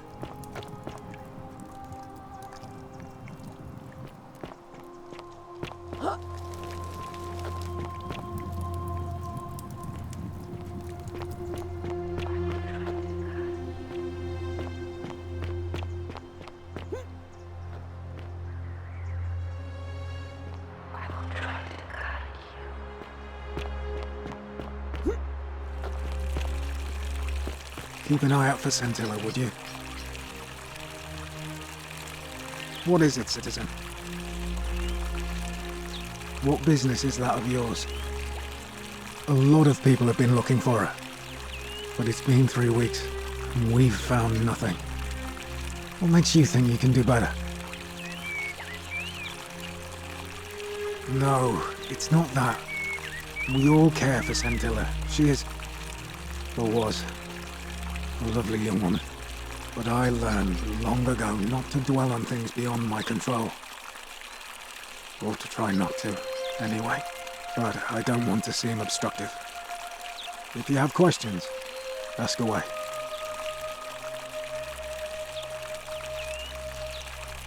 Scintilla was always a kind, well-behaved young woman. I admit, her disappearance really caught me off guard. If anyone knows something, I'd expect it to be Sentia, Malleolus, Claudia, or Domitius. But none of them will tell me anything. You might fare better though, I suppose. If you're accusing me of a crime, you better have something to back it up. You're grasping at straws and it's not going to work. We're done. I have nothing to say to you.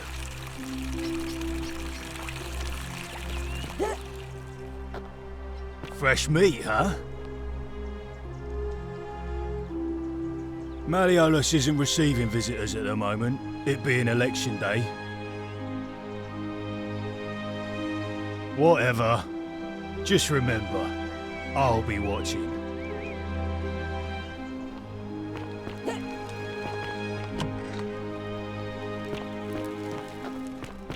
Alve. A new face. Alve, and may Vesta watch over you. I'm Equitia. To what do I owe the pleasure of this visit?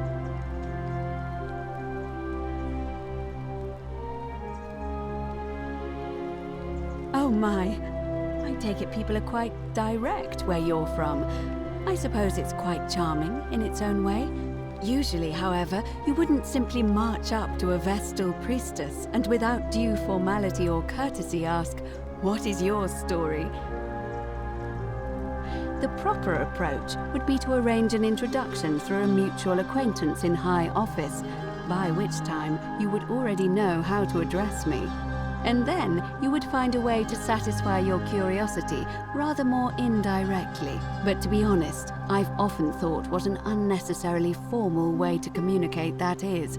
So, let's do it your way. You just keep being yourself and ask whatever you like. It'll be a refreshing change.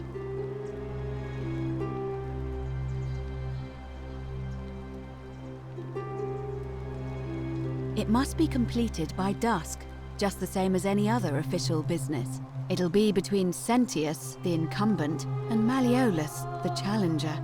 Why do you ask?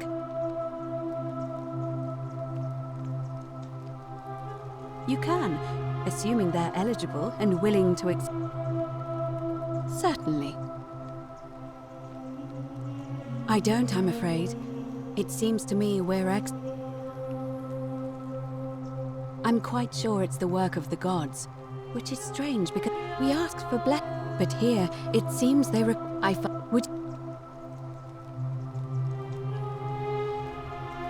suppose so. Jupiter and Mercury put a town to the test by disguising themselves as vagrants and asking for shelter there. Everyone turned them away and failed that test, except for an old couple named Baucis and Philemon, and so the gods gave them time to escape and granted them a wish, and then wiped that town off the map. Some say the moral of that story is that we must all honor the sacred rituals of guest friendship, the reciprocal obligations owed between hosts and guests. But I like to think it's that we should always show compassion for those less fortunate than ourselves. I'm pleased to hear it. See you again soon, I hope.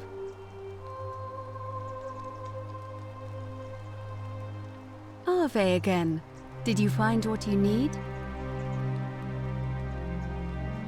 I don't, I'm afraid.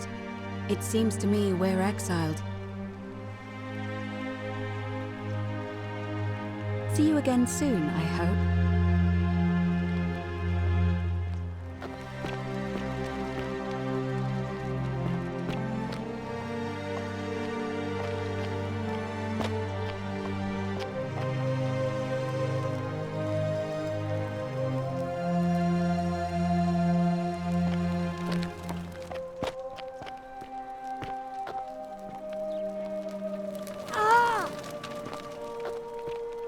Isn't the great temple majestic?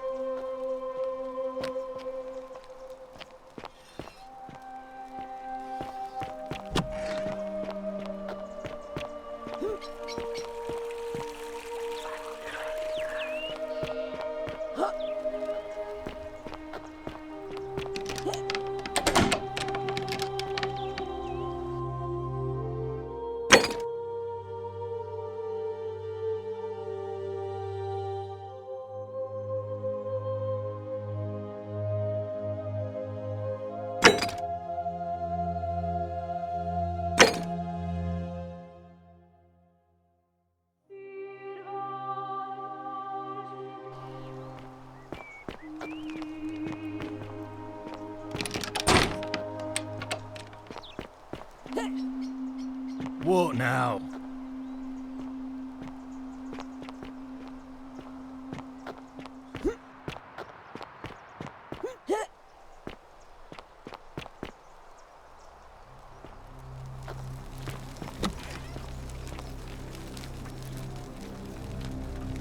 What are you doing in here? Can't you see this woman is dying? She's been poisoned. She needs the resin of a plant called Silphium, but that Culus cumbulatus decius won't give it to me. What? Quick, give it here. Yulia, you need to swallow this. Here, let me help you.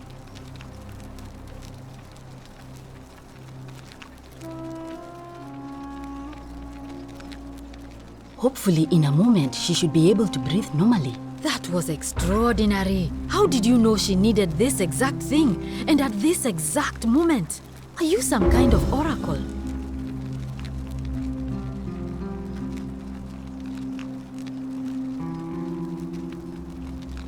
Look, if you don't want to tell me, I won't look a gift horse in the mouth.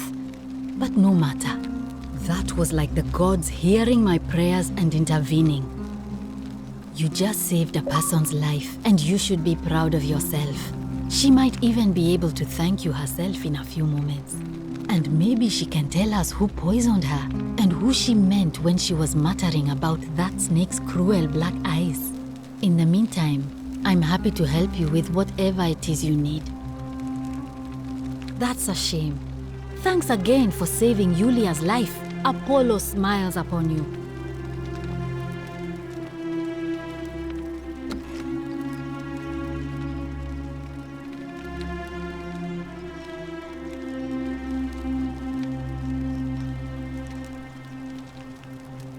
Oh, it's you.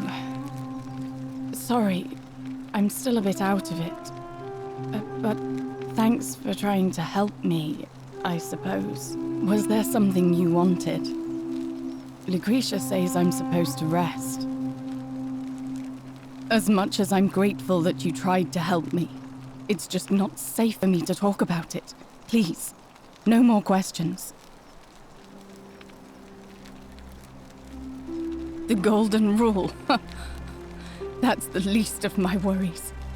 The gods may be cruel, but Malleolus and Claudia are far crueler. Please, just leave me alone. I don't want to talk about it.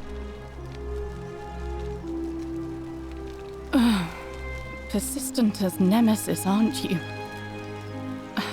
I can tell you, but it's a long saga. All right. I'd been here about a week when it dawned on me I'd be trapped here for the rest of my life. I could hardly breathe, and I knew I had to get out somehow. So when my new friend Aurelia offered me a secret way out, I would have done anything. And then I learned her asking price. 1,000 denarii. She was supposed to be my friend. I told her it would take me years to save up that much. So she suggested I take out a loan from Malleolus. And I did.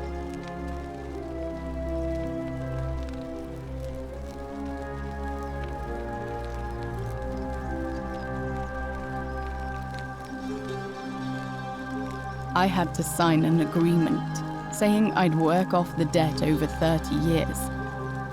But I figured I'd be out of here so soon it wouldn't matter. I paid Aurelia, and she gave me her so-called way out. Do you want to know what it was? Hemlock. It's a deadly poison made from a plant. Drink this, she said, and you'll be out of here in no time. Of course, I demanded my money back, but she refused. She pointed to a sign on her tavern saying, "Let the buyer beware." Then she just looked at me with those cruel black eyes and she laughed. She immediately told Malleolus I'd tried to escape without paying him back. Only he didn't seem upset or surprised at all. In fact, he just thanked her. And that's when I realized the two of them had planned the whole thing from the beginning. That's what I said to the magistrate. I went to Sentius and begged for help, but he said the law was clear. I'd signed over my labor for 30 years and there was nothing he could do. I thought about resisting too. But Malleolus said if I didn't submit, I'd break the Golden Rule. And I couldn't be responsible for all those deaths, so he locked me in his villa. Confiscated everything I owned as collateral, and made me wear immodest, humiliating outfits while I worked day in, day out. His wife Claudia was just as bad. She sent me to work on an endless stream of futile, demeaning tasks. I'd be on my hands and knees, scrubbing the floor clean for hours, only for her to pour slop on it and hiss, "You missed a spot." Those two took everything from me. But they forgot to confiscate one thing: my hemlock. I just wanted it to be over, but it seems I messed that up too. Should have drunk all of it. Don't you think I know that? I brought it on myself. I trusted one of the most callous human beings I've ever met, and tried to swindle the other. I don't know how I could have been so stupid. When I've recovered, I expect their thug Domitius will come for me. He'll escort me back to their villa, and I'll be right back where I started. Only this time, I won't be able to lull myself to sleep at night with the thought of a permanent solution. Honestly, it would have been better if the poison had been allowed to run its course. I doubt it. It seems this is the fate the gods have chosen for me, for trying to escape. At least until someone breaks the Golden Rule. Maybe it wouldn't be so bad.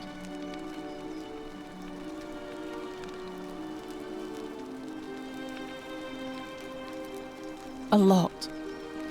But it doesn't matter. I made a suicide pact with Ulpius last night. He's in exactly the same position as I am. Malleolus and Aurelia set the same trap for him a month after they did it to me. He and I are in this together. He's probably already thrown himself from the bluff into Malleolus's villa by now. If so, I'd never be able to live with myself, knowing I broke my promise to him.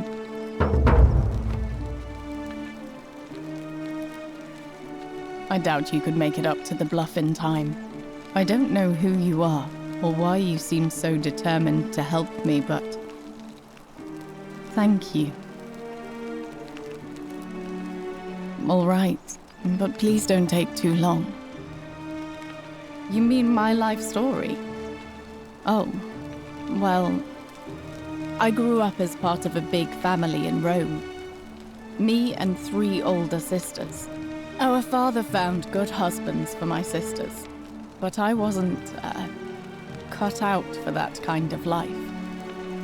So he found me a job as a scribe for a prominent merchant.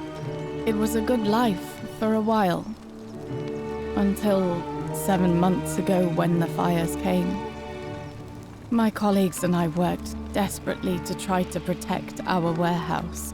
We must have had 100 workers passing buckets of water, chanting prayers to Vulcan, but they fell on deaf ears. The fire was relentless and it claimed everything and everyone.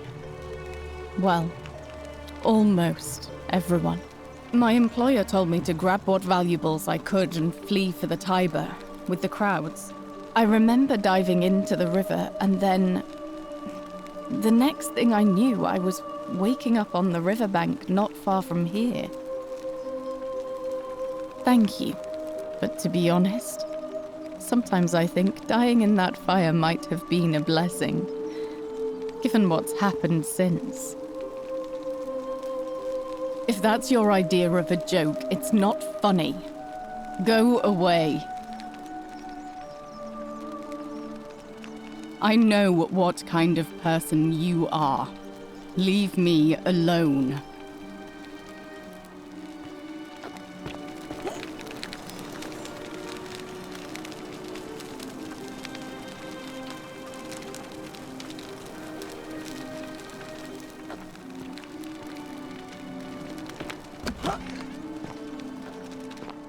May Apollo keep you safe.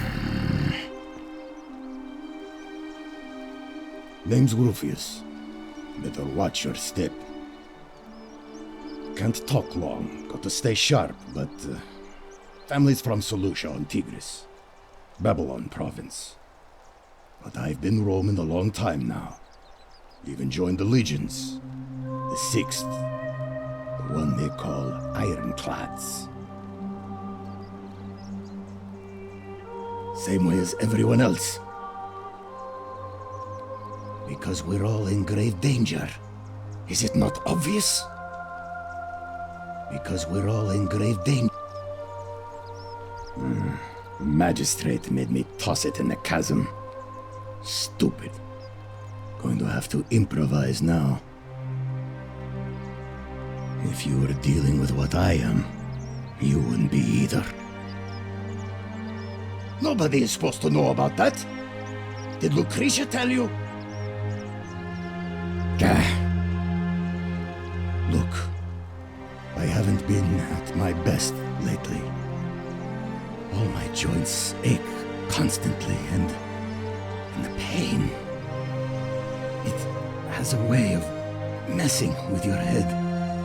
I get stirred up by things that shouldn't bother me, and then there's the statues, and my doubts about my faith. And I just want to scream. You want to help me? Do what Lucretia hasn't been able to do. And find me something to make the pain go away. Until then, get out of my face.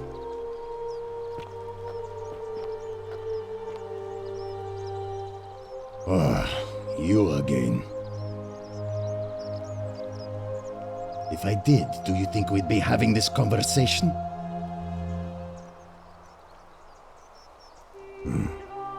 I'll tell you this much. I hate the fact that my survival depends on the common sense of other people. I mean, all these people just bumble along like nothing's wrong. Well, we're one bad decision away from being wiped out. Like the last lot of people who lived here. Seems like I'm the only one ready for what's coming. Whatever that is. And when it hits, it's everyone for themselves. You've been warned. I don't know. But did you ever get the feeling some of these statues are watching us when we're not looking? Like they're waiting for something. I don't like it. Don't tell me you're one of those golden rule deniers like Meliodas. Get lost, Varpa. I have nothing to say to you, kaput merda.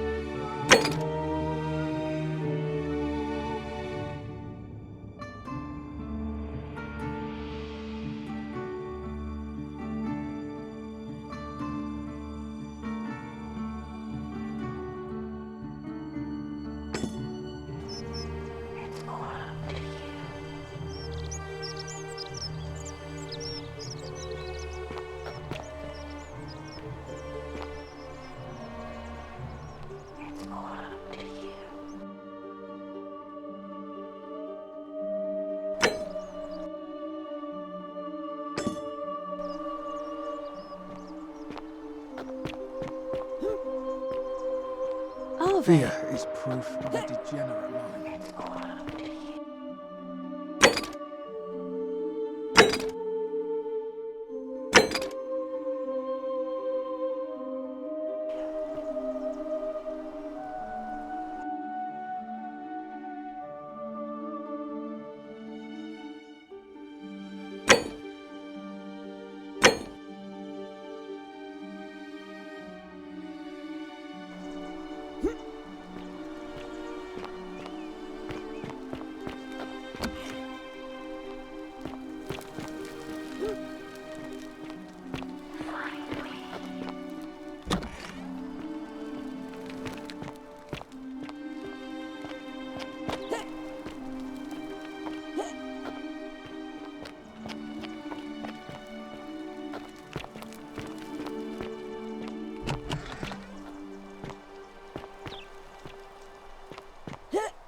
What now?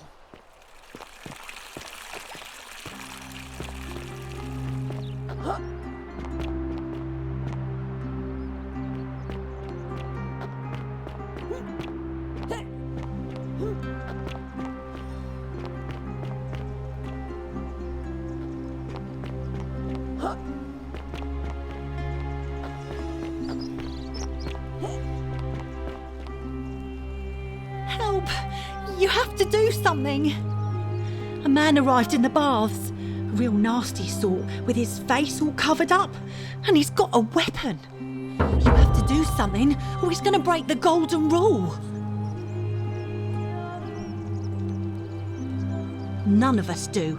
The magistrate made us throw them all into the chasm. So now this man's bow is the only one in the city. You'll just have to improvise.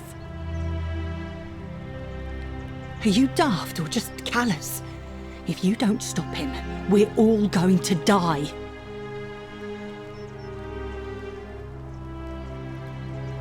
Thank you. He's still in there, somewhere. I have to hide. Find me in this empty shrine when it's over.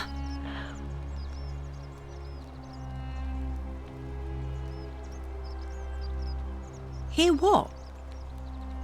What? We don't have time for this. I have to go. Ugh.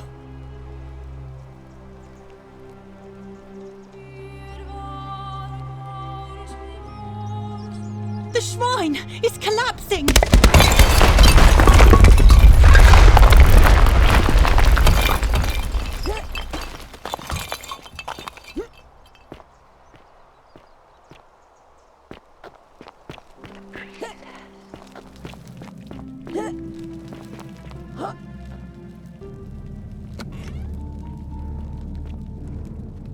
Stop right there. I'm looking for Tiberius Quinctius Crispus, otherwise known as Quinctius. Do you know where he is?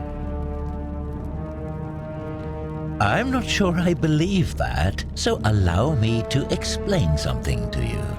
I am here with orders from Emperor Nero himself to find and execute the cultist Quinctius for terrible crimes against the Empire. So, if you tell me the truth, I will allow you to live. But if you lie to me or otherwise obstruct the Emperor's business in any way, I will put this arrow through your chest. Is that understood? You are not off to a good start. When I ask you a question, I expect an answer. Is that understood? I would choose my next words more carefully if I were you. Is that understood?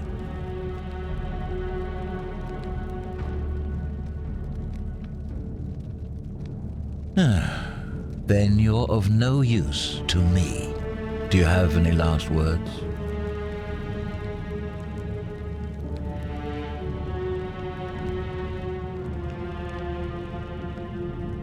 And there's a simple explanation for that.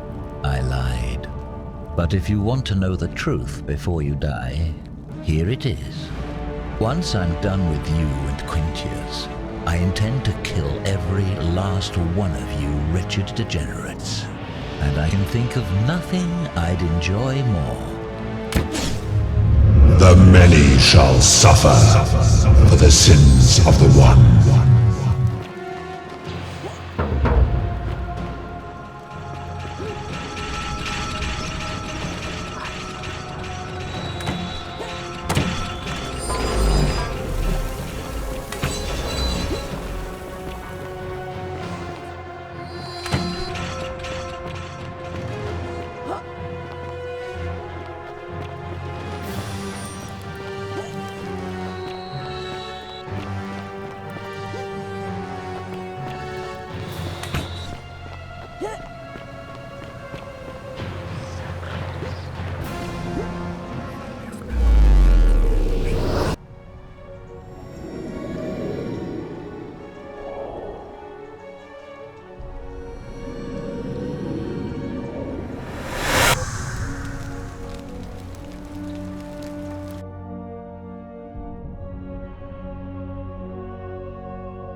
Salve, friend.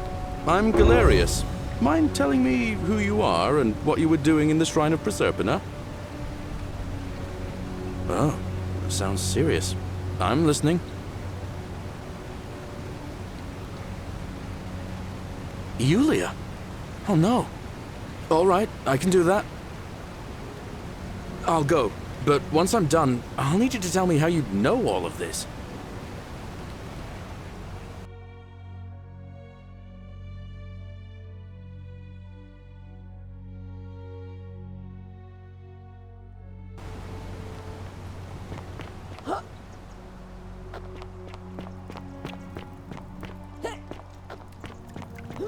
The 49 melodies fetch again.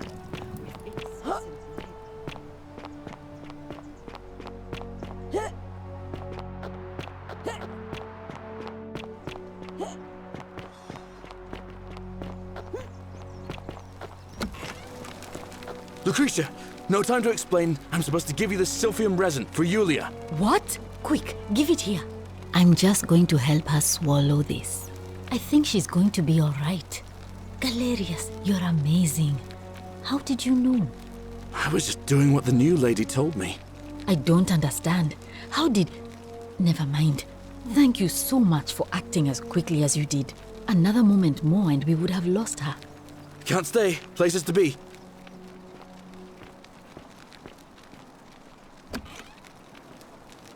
Salve again, friend. I went and did as you asked, and it worked.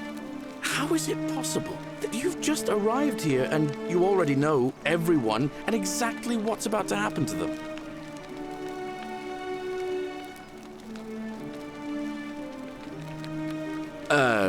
You're toying with me, right? Wait, You're not kidding, are you? That's the only way you could have known. You're a bit like... Oh, what was his name? Sisyphus. Yeah, that's the one. Old King Sisyphus. Sisyphus was a Greek king a long time ago. For daring to think he could outsmart the gods, he was given a terrible punishment. He was forced to push a great boulder up to the top of a hill. Only, just as it reached the top, it would roll all the way back down to the bottom, forcing him to start over and over and over again, for all eternity. Just like you. Actually, now that I think about it, there are a bunch of old stories about the gods punishing people by making them do the same futile task over and over. Tantalus was made to grasp at fruit on a tree he could never quite reach. The Pleiades had to keep fetching water in a sieve. Oh, and Ixion was strapped to a wheel going round and round forever. But on the bright side, at least you're not stuck in the underworld like they all were. Anyway, I don't know which god you managed to upset to get yourself into this position, friend, but you seem all right to me. So, I'll tell you what. I'll keep doing whatever I can to help you. And you just focus on finding a way to break the cycle you're in. Anytime, friend. Now, I'm going to keep your secret. Although, it's not as if I'll remember this next time we talk anyway, right? Oh, and if our conversations ever start to annoy you, just tell me you're busy. I know when I'm not wanted. May fortune smile on you, friend.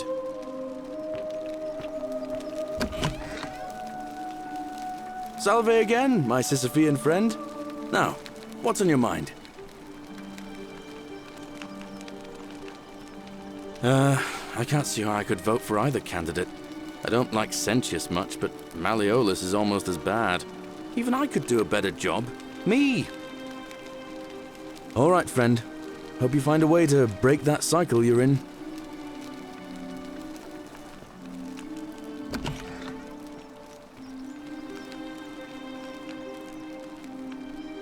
Sorry, I'm still a bit out of it. Galerius just saved my life. Was there something you wanted?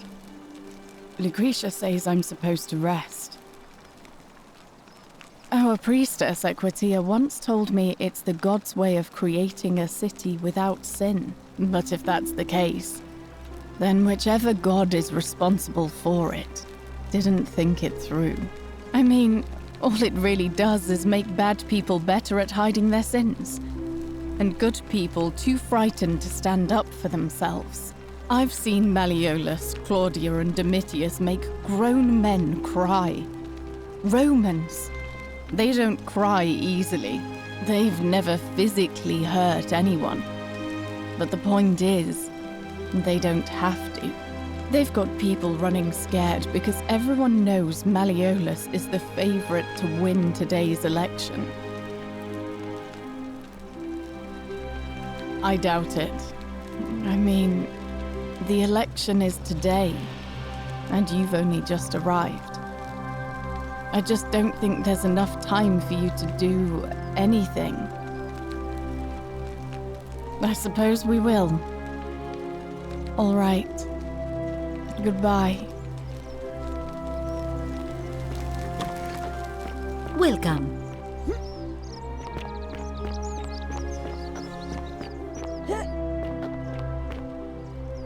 Help! You have to do something! A man arrived in the baths. A real nasty sort, with his face all covered up. And he's got a weapon. You have to do something, or he's gonna break the golden... Are you serious? This is an emergency. Are you going to help or not?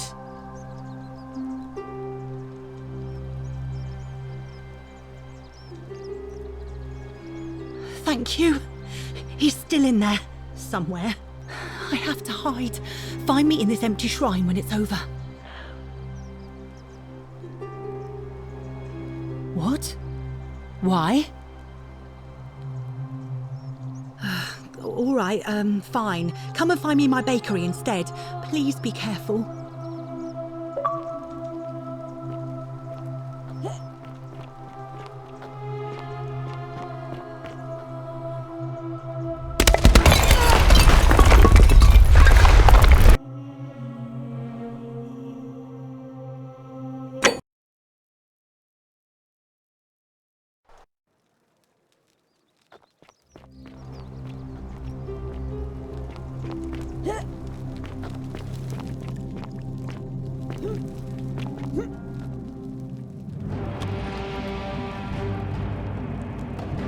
Stop right there. I'm looking for Tiberius Quinctius Christ.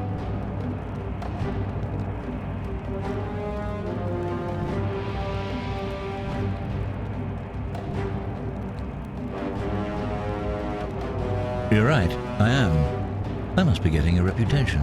I suppose I might as well get right to it then. Do you have any last words?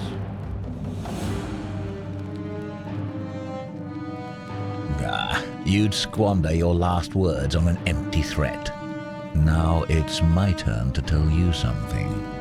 Once I'm done with you and Quintius, I intend to kill every last one of you wretched degenerates. And I can think of nothing I'd enjoy more. The many shall suffer for the sins of the one.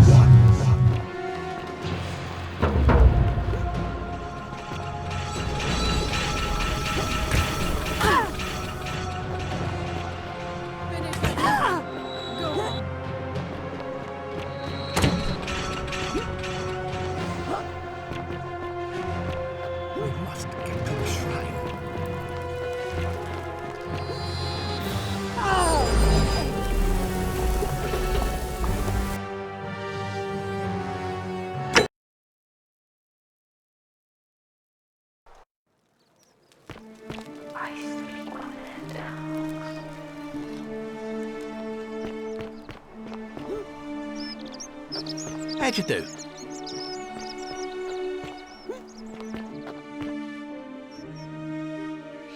Did you stop him?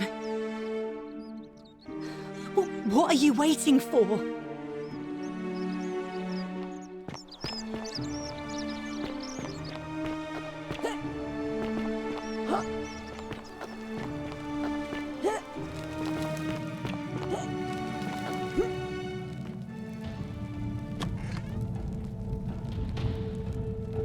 Stop right there. I'm looking for Thank you. For your service to the Empire, I'll let you live for now, but you'd best make sure our paths don't cross again.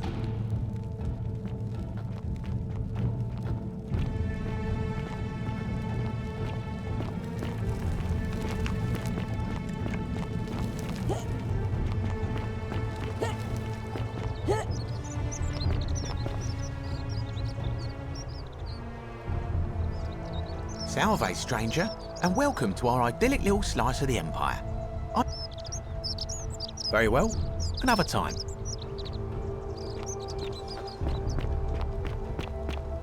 Shh, I'm hiding. Did you stop him? An accident? So, it's over? Oh, God. That's such a relief. I really thought we were all going to die. I do have a question, though. That shrine, the one I was going to hide in, did you know it was going to collapse?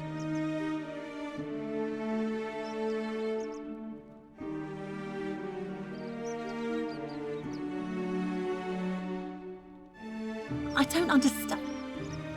Oh, I see. I should probably keep my big mouth shut then. Sorry. I promise, nobody else will ever know what you did. But I know. That was really clever. Thank you. I'm glad you're here. Oh, speaking of which, welcome. I'm Fabia. Sorry I was a bit frantic before. Need anything? Oh, there's not much to tell. I mostly just bake bread and try to help out where I can. I suppose it all started about 8 months ago. I was living in Rome with my family when I got sick. Terrible timing. My pa had just arranged a husband for me, a fisherman's son. I was about to meet him for the first time when I came down with an awful fever. I spent the next week in bed. Pa paid priests to make offerings to Asclepius, a white rooster, then a goat. But nothing worked. In the end, they decided I'd do better outside the city. Clean air in the countryside would do me good, they said. But after about a day in a carriage on the Appian Way, I was getting worse, not better. I remember closing my eyes for a bit, and I guess I must have fell asleep, because when I opened them again, I was in a forest by a river. I suppose the driver took off with his fee and left me for dead. Can't say I blame him. I wouldn't have wanted to catch what I had either. Anyway, I went searching for help, stumbled across the trapdoor temple, and here I am.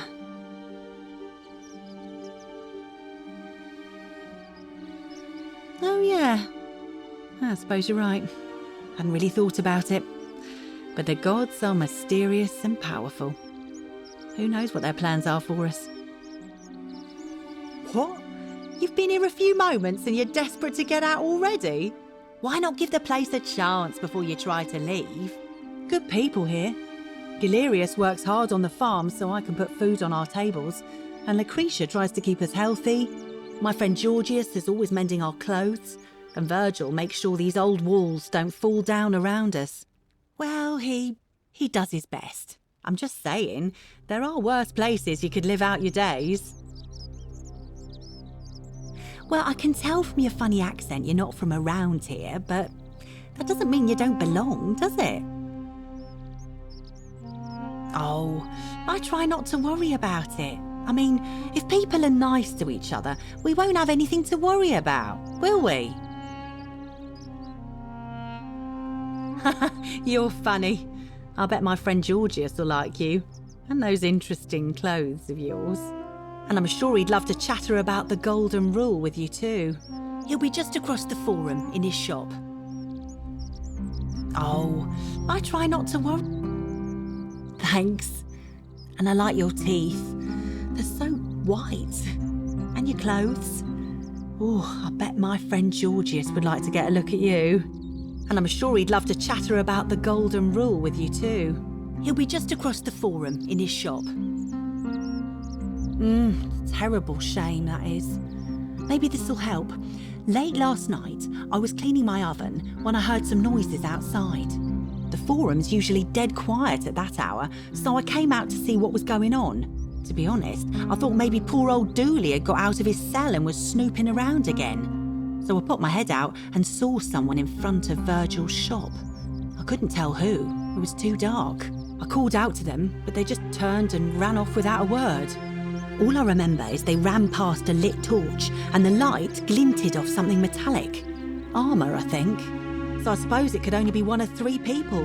Horatius, Domitius or Rufius. I hope that helps.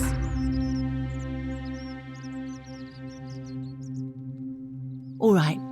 Thanks again for taking care of our problem. I won't forget it.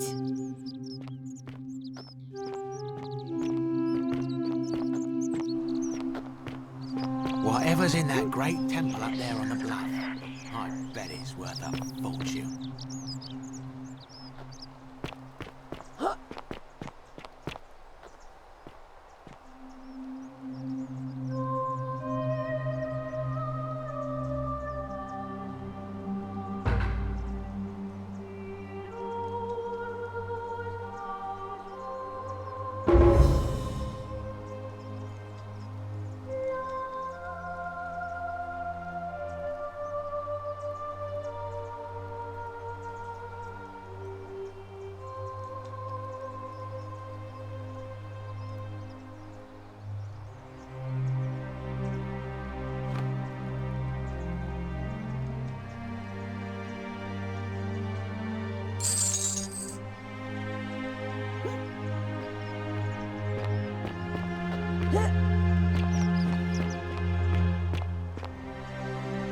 You there! I'm sorry to trouble you, but I couldn't help but notice that fine bow you're carrying. No idea how you managed to get your hands on it, especially in the light of our dear old magistrate's ban, but I'm impressed. And before you ask, no, I wouldn't dream of trying to buy it from you. I have no use for a wooden bow myself. But I would like to propose a joint business venture of sorts. Tell me, do you have any idea how people here end up as golden statues?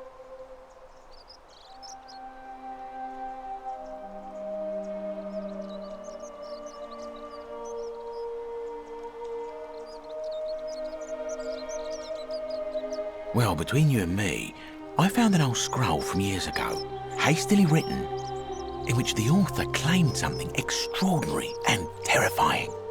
He wrote, that when the golden rule is broken, statues spring to life all over the city, wielding golden bows and begin firing golden arrows at the inhabitants.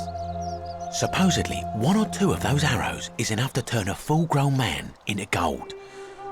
Now, of course, that is a travesty, a terrible, horrible waste of human life which has to be stopped. And yet, on the other hand, I can't help but think of a tale told by that Greek fella Aesop, the goose that laid the golden egg. With the ability to transmute organic matter into gold, one could create infinite wealth. Use your imagination. Golden animals, insects, trees and plants. The Midas touch without the drawbacks. We are talking riches beyond imagining. And even if we were to split all those riches between the 2 of us, half of infinite wealth is still infinite. Interested?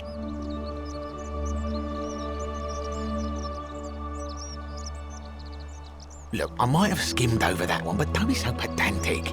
Are you interested or not? Excellent. So the first question is, how do we get our hands on one of those golden bows?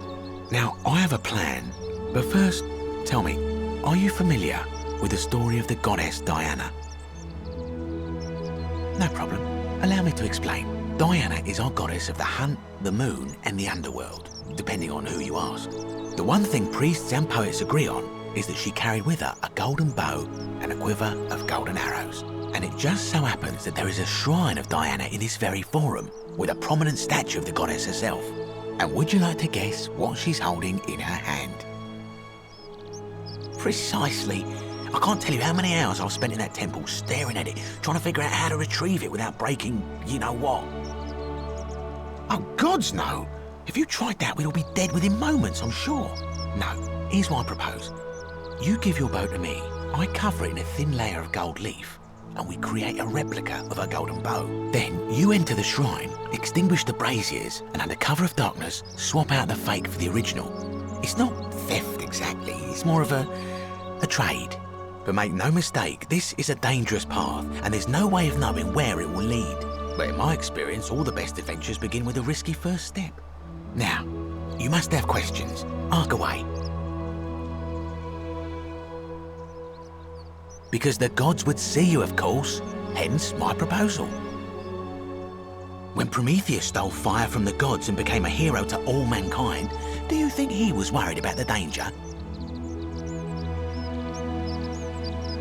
Only because he was silly enough to get caught. I'm more of an ideas man, whereas you're obviously the more resourceful and heroic type. I have complete confidence in you. So, are you in, partner?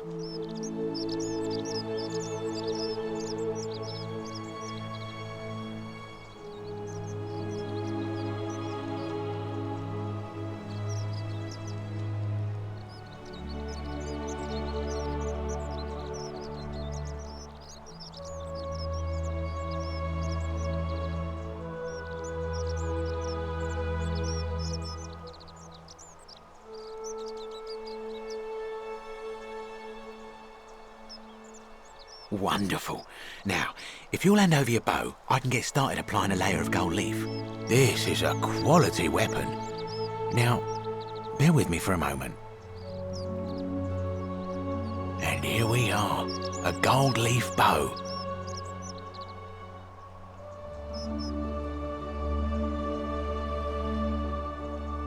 Now I've gone and unlocked the Shrine of Diana for you, so as quick as you can, head on inside. It's just at the end of the street on the left. May the gods not watch over you.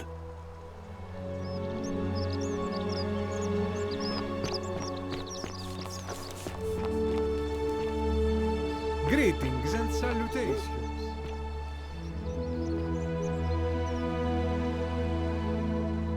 Name's Rufius. Better watch your step. No idea what you're talking about? Yeah? Prove it. Meliodas. Not sure I trust Sentius. Couldn't even protect his daughter in a city without sin. How's he going to protect us? No. Whatever.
Is that you, partner?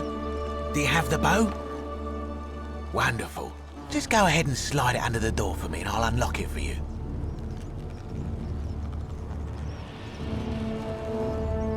A little bit slow, aren't you? Yes, I locked you in, and until you give me my bow, you're gonna stay in there, like Tantalus in Tartarus.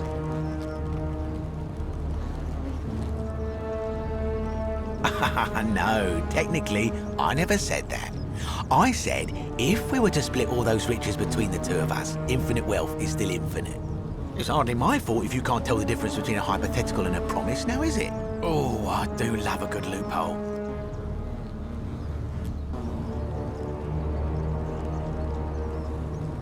You're just gonna have to take your chances, I'm afraid. The bow, now. And don't even think about giving me the fake one. I'll recognise my own handiwork.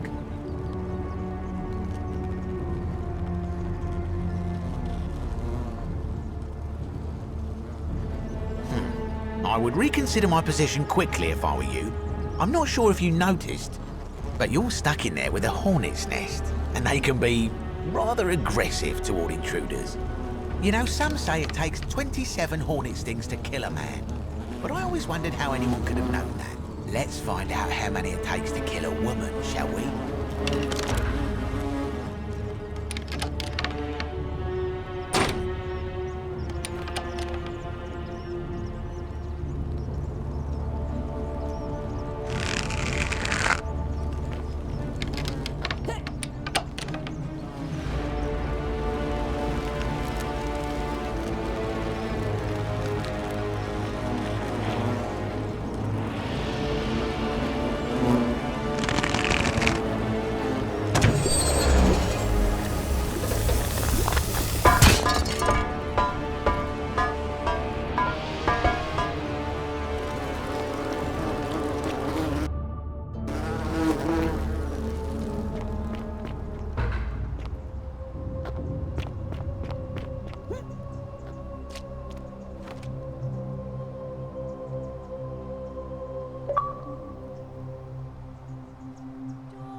My beloved Galatea, I write this so that one day, when we're finally together, you will understand what I've done and why I had to do it.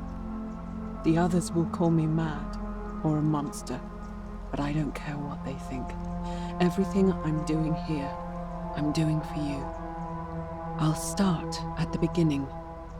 Soon after my arrival here, as I walked down a corridor lined with golden statues, I thought I heard a whisper behind me. A rasp of air, as if vocal cords of metal strained to say a word or two. I tried to dismiss the idea, tried to concentrate on my work as the city's medic, but that tortured whisper haunted me. Weeks later, in the hallway to the bathhouse, I heard it again, and found myself drawn to the statue of a Roman woman wearing a stola. Her face was contorted with anguish and fear, and, disturbingly, it was as if she was looking right at me.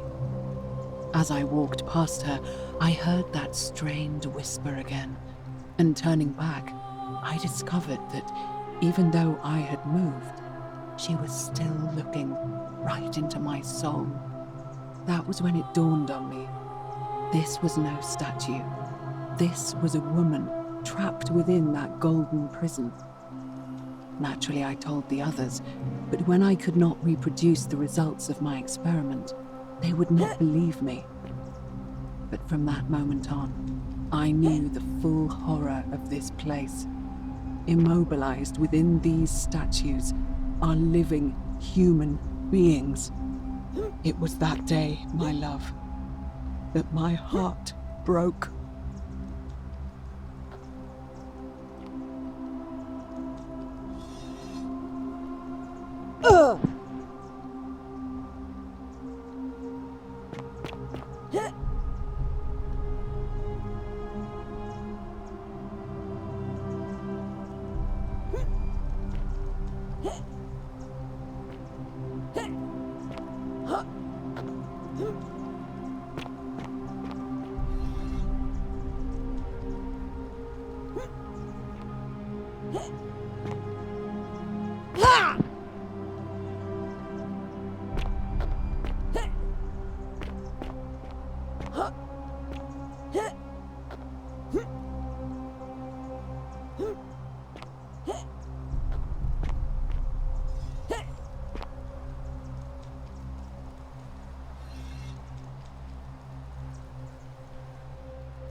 You're not supposed to be here.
Make it stop.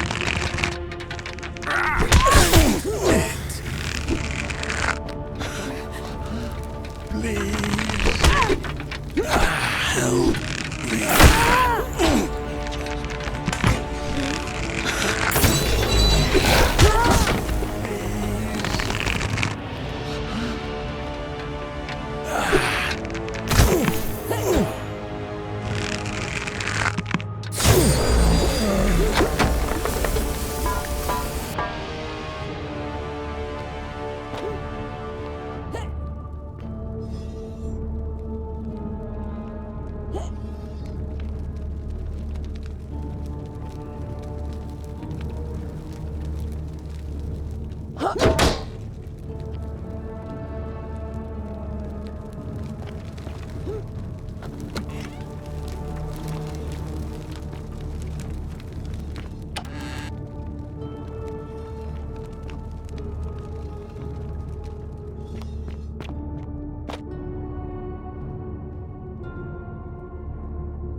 My beloved Galatea, after I learned the terrible truth about the golden statues, I wandered the city as if in a nightmare.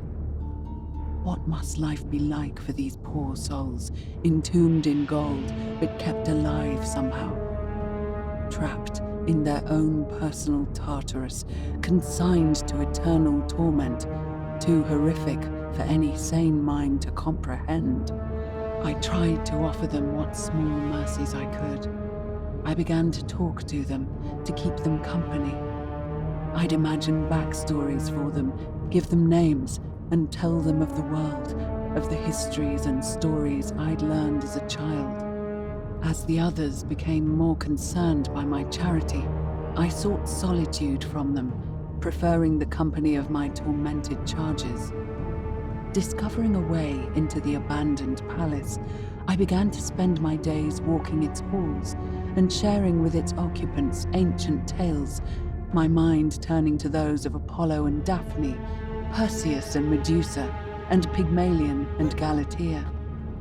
Pygmalion, the sculptor who fell in love with a beautiful statue, and who, praying to Aphrodite for aid, discovered that his beloved Galatea had come to life.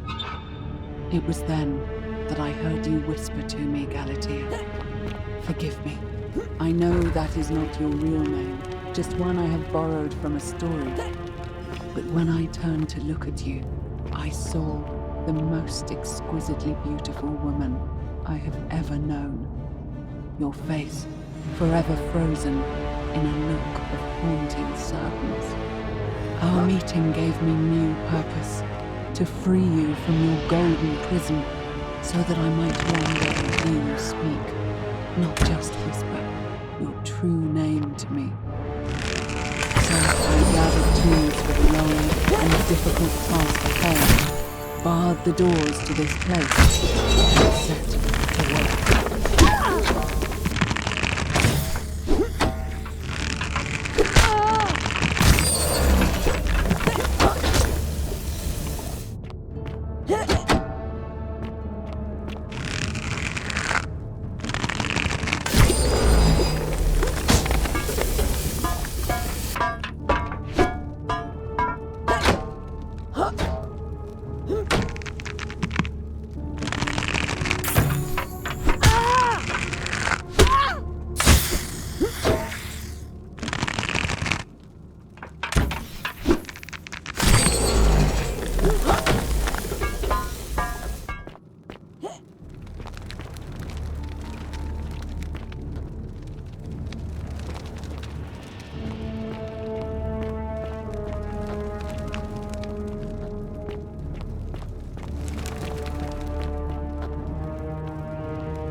Help us.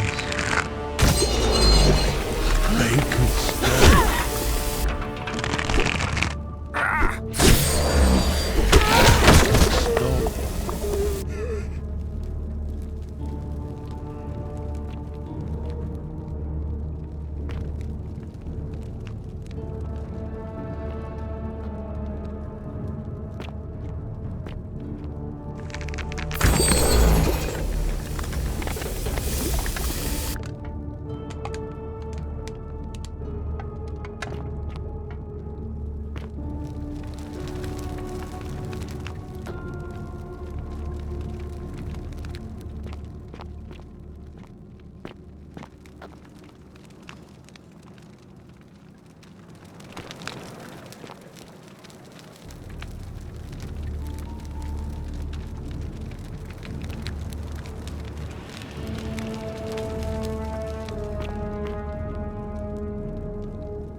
My beloved Galatea, my attempts at freeing these souls from their golden prisons have not been going to plan. My first charge was a Greek woman who I called Iodame after the Athenian turned to stone by Medusa.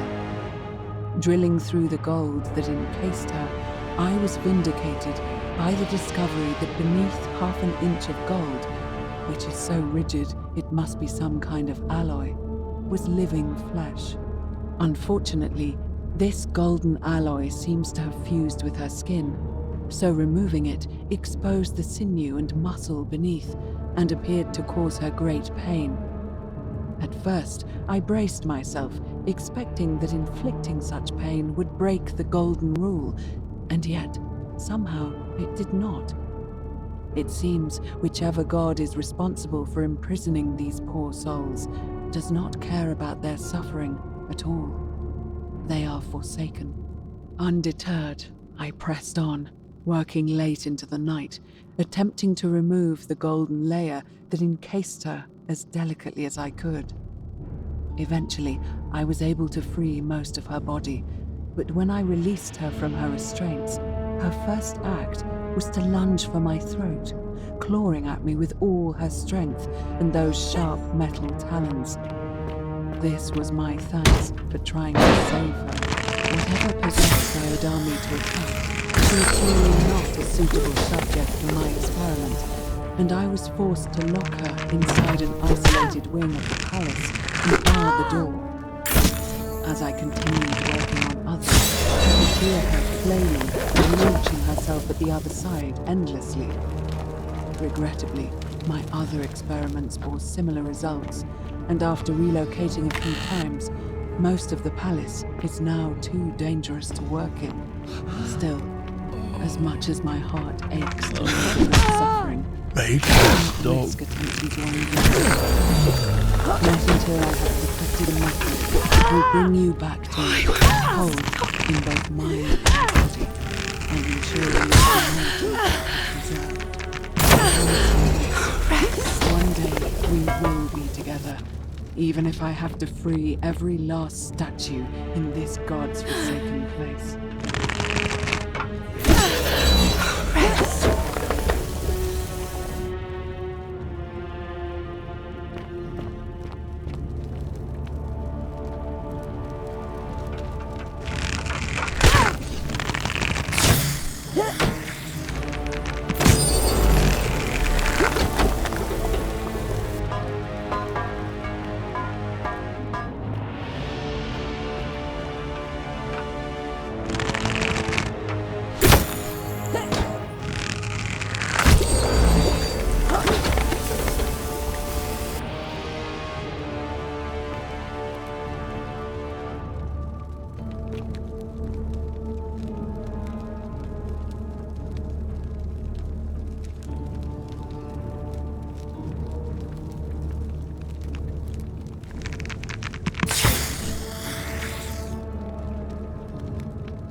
And you must be the wretched snake who broke into my palace and disturbed my experiments.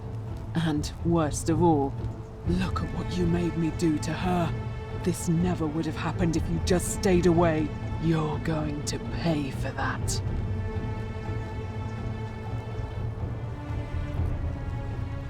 And you think I care about that? I don't care what happens to me, as long as you get what you deserve. Liar! I locked and barred the gate. I left a message warning you all to leave me alone. I just wanted to do my experiments in peace, for her. And now look at her. You made me turn the most beautiful woman I've ever seen into this. Look at her. She's in agony. All I wanted was to spend my last moments with her, to see her beautiful face, to hear her speak freely, instead of in those cryptic whispers.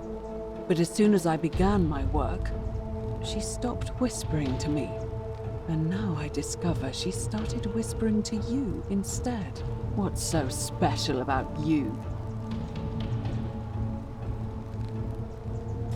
What do you mean, the same voice?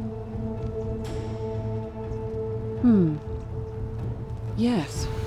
I remember when they used to whisper to me. They did sound similar. I just thought it was because all voices sound the same when they whisper. But now that I think about it, they were all benevolent and seemed to share a common knowledge. But if these bodies are mere conduits for that one voice, then this body is nobody. And everything I've done here was... Wait, I see what you're doing. You're trying to steal her away from me. Were you planning to wait until I'd done all the hard work, then swoop in? Is that it? Liar! You tried to steal her away from me, and now look what you made me do. Give me one good reason why I shouldn't peel you, too. What? What are you talking about? Wait. So you're saying you weren't coming for us? So I did all this. I ruined her. For nothing. What have I done? Oh God, I feel sick. I can't bear the thought of her being like this. And in so much pain. It's the air coming into contact with her flesh. It's agonizing for them. But the only way to fix it will be to break the golden rule and let it run its course. At least that way she'd be golden again, and we'd be together. All it would take is one little cut.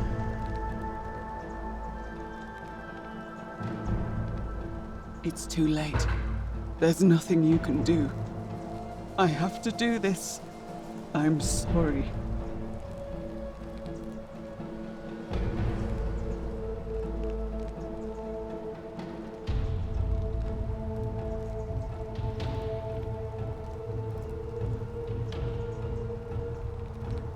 What? How? Really? I'm not sure I believe you. But if you can undo this mess, I'll tell you what you need to know. But if you're lying to me, I'll break the golden rule and kill you and everyone else in this city. Understood?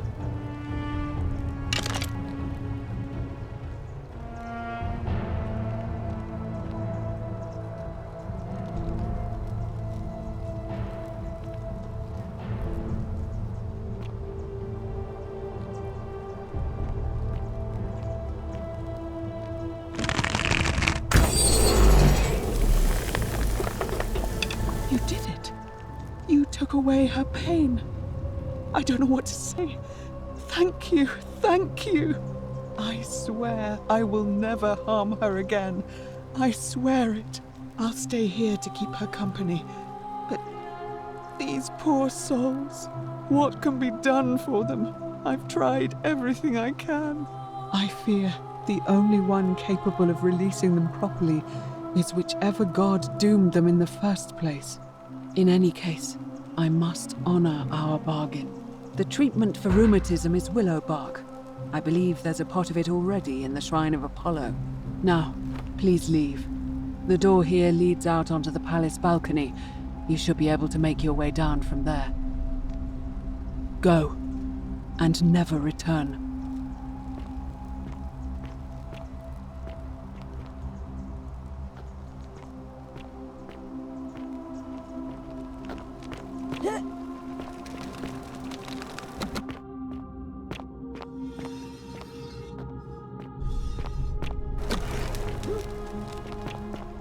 What?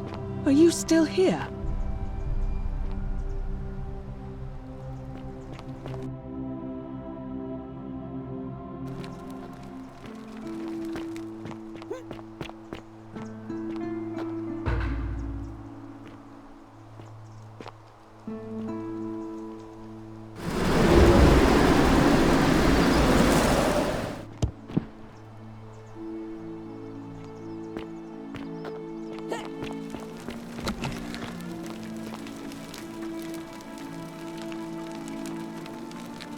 Feeling all right? You made it into the palace. I'm impressed. How is Nevia? Willowback. I should have known. It was under my nose the whole time. That's very helpful. Thank you. If this works, it should settle Rufius down some. I have some right here. Could you do me a favor and give him some of this? He'll just need to swallow a pinch of it. I'm hoping it will avert disaster.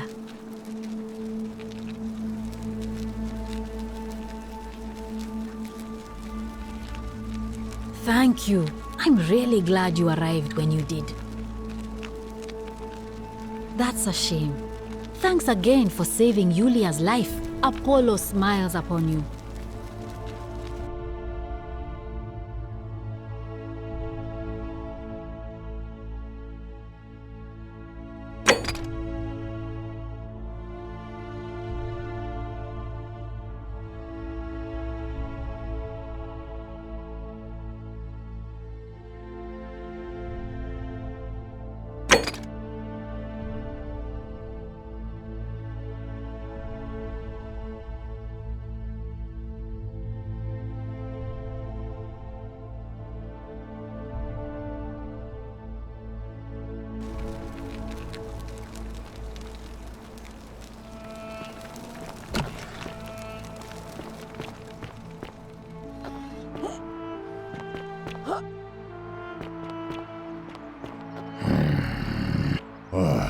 You again.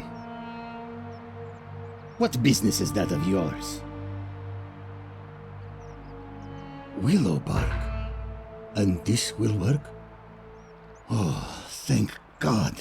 Finally, some relief. This is what I've been praying for. Maybe God hasn't abandoned me after all.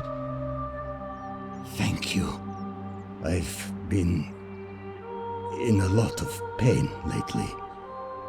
The rheumatism, these cursed statues always watching, and the crisis of faith. It was too much.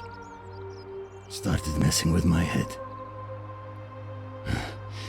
This is exactly what I needed to set it straight again. I owe you one. See you around.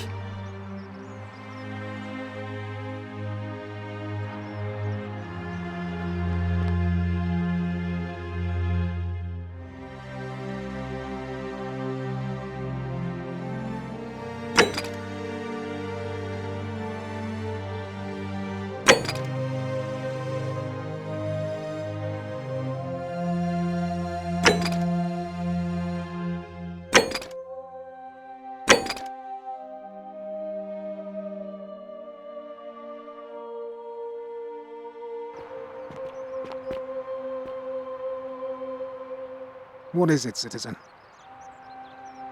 What? Absolutely not.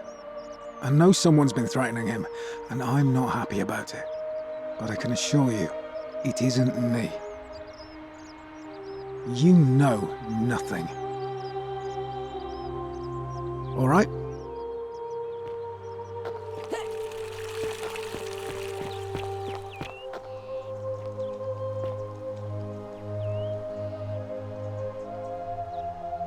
Malleolus isn't receiving visitors at the moment, it being election day. Do I seem like anonymous threats to my style? You don't know Sturkus. Whatever. Just remember, I'll be watching.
How come you're allowed a weapon?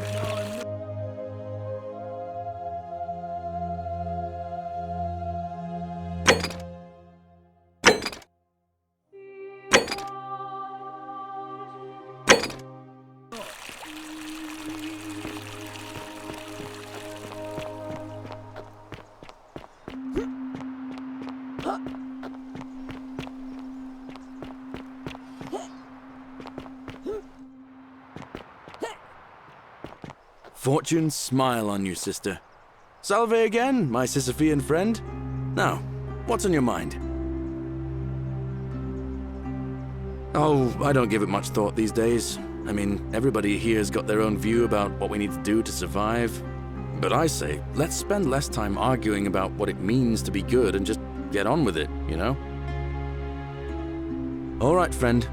Hope you find a way to break that cycle you're in.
That's a shame. Thanks again for saving Yulia's life. Apollo smiles upon you.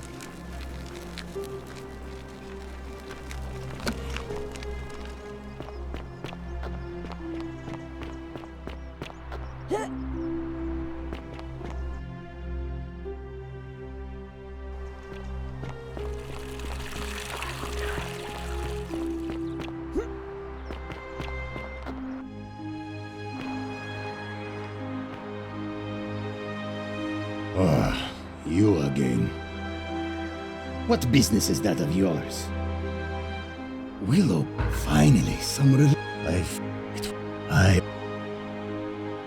see you around.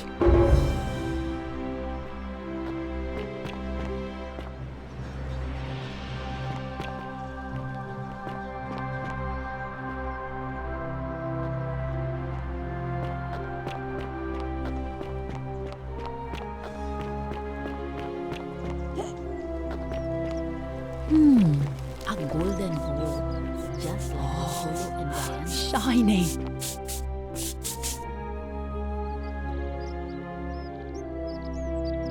Salve and welcome. Need something? All right. Thanks again for taking care of our problem. I won't forget it.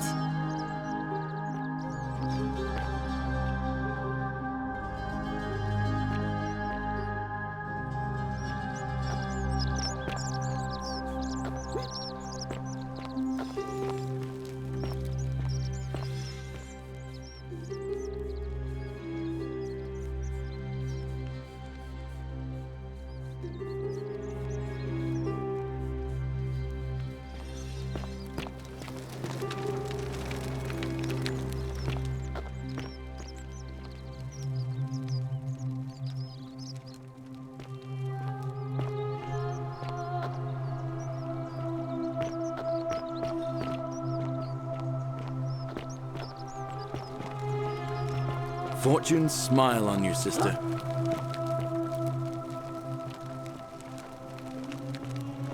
A new face. Ave, and may Vesta watch over you.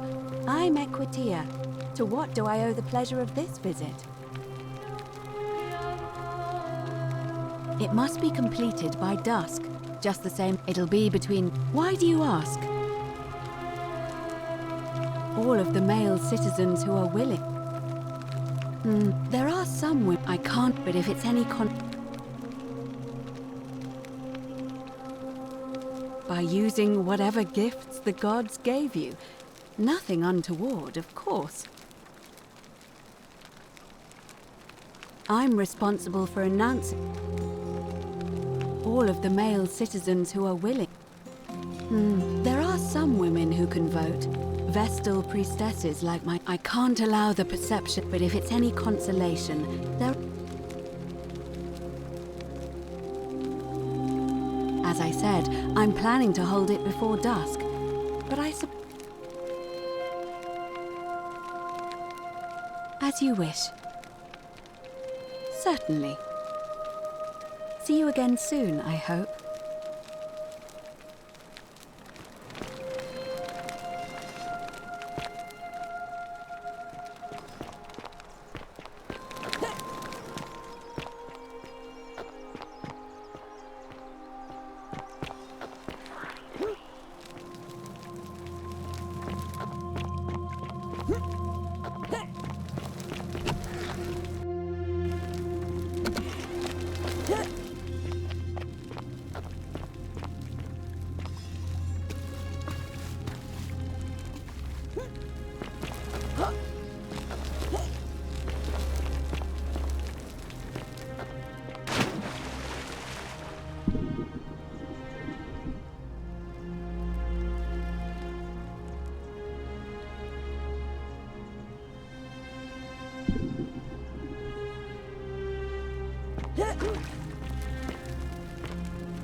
Ah, a fellow traveler from a faraway land.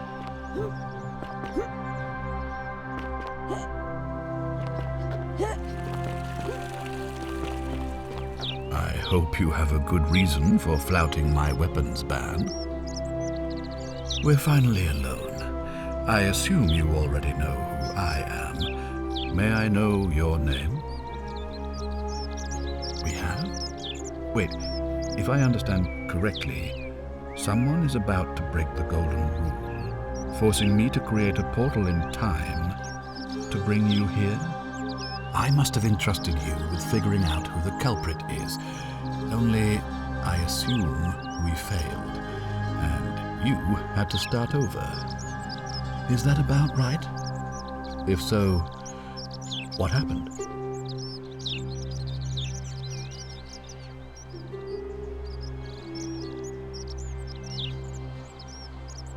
Ah, I see.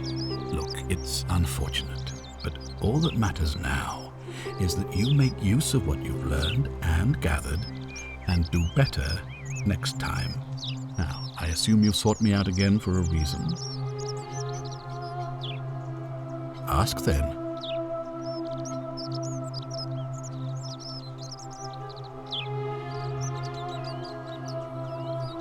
Good. Now, was there something else you wanted to discuss?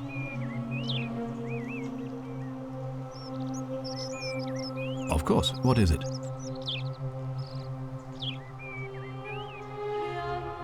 Well, if you stopped one person from breaking it and you're still here, then there must be someone else about to break it still. Allow me to explain. When I discovered the ritual to Proserpina, the instructions came with a warning about paradoxes. The crux of it is this.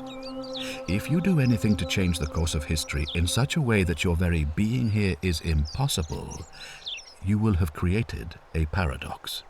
To illustrate, when the Golden Rule is broken, I will open the doorway that will bring you here to prevent it from being broken.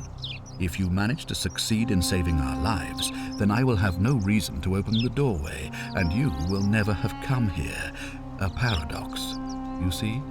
The same thing would happen if you, say, inadvertently, allowed me to die. If I can't summon you, then you can't be here, obviously. If either of those things were to happen, I am given to understand you would be flung back to your original time, having changed the course of history for us and yourself. So the fact that you are still here means someone is going to break the Golden Rule, and there is yet work to do. Understand? I know what you mean. It feels as if such things were never meant for mortal ears, and it is difficult to grasp. Nevertheless, it looks like you'll have to continue your investigation. Now, was there anything else you wanted to ask? Sextus Sentius Imperiosus is my name, though Magistrate is the proper way to address me. Before I wound up here, I was a decurion in the cavalry of Imperial Rome, helping protect civilization from the barbarians. It's a cavalry officer. I had 30 men under my command. This was my uniform. As magistrate, I usually wear a toga, but today I may need to survive long enough to create the portal for you, so it seemed prudent. My men and I were at the Emporium in Rome as honor guard for a visiting dignitary arriving upriver by barge.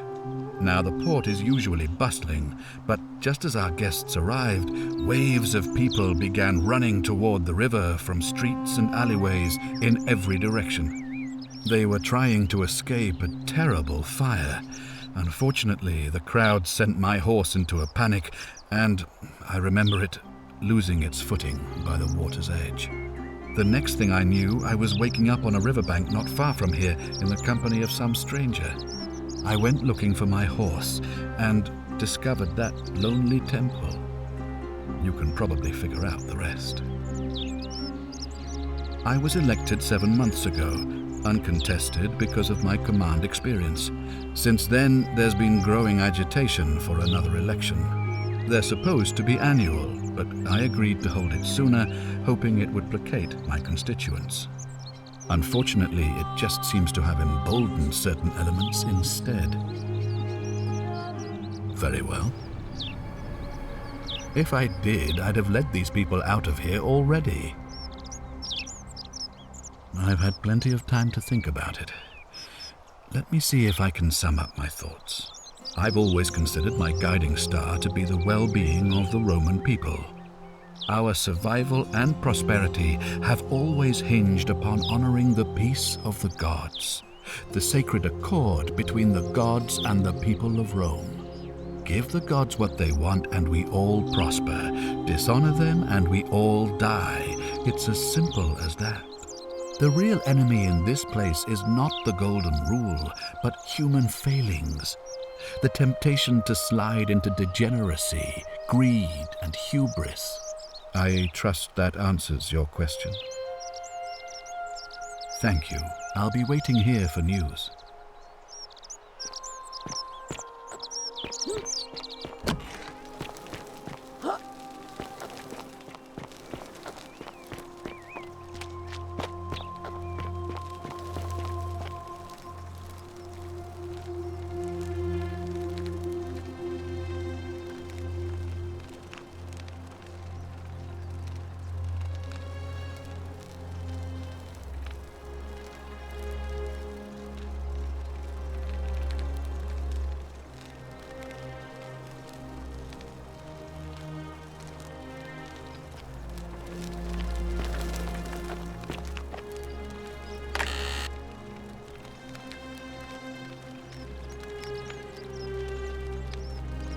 Oh, I wish Horatius would stop letting barbarians in here. What do you want? I'm Sentia, eldest daughter of the magistrate. But you'd know that if you'd been invited in here and introduced properly. What are you doing in here? And why are you dressed like that? Really? I'd never have noticed, what with your flawless accent, appropriate attire, and impressive mastery of our customs. Now, remind me, why are we having this conversation? Ugh, what is it with you people? You heard the rumor that my little sister escaped and figure I must know a way out too. Is that it? Well, that's just a stupid rumor. We have no idea what happened to Scintilla. I wish you mouth breathers would just leave me alone. I don't know. Can you? Can you tell me how a person could have disappeared from a city with no exits and no crime? Was she snatched away by the Harpies?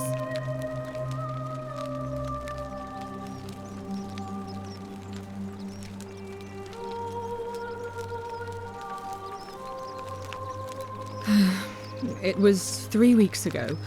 We ate our evening meal together, and I remember she seemed happy. In love.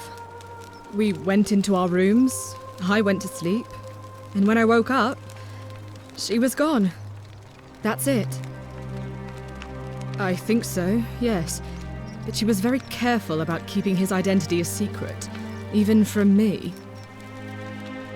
Because our father had plans to marry her off, eventually, and even a rumor about her attachment to some mystery man might have ruined those plans.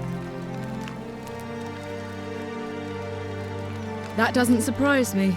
To him, it was like a prize cow wandering off from its paddock. He's upset, of course, but he says he's too busy with the election to help look for her, so he's letting Horatius do the heavy lifting.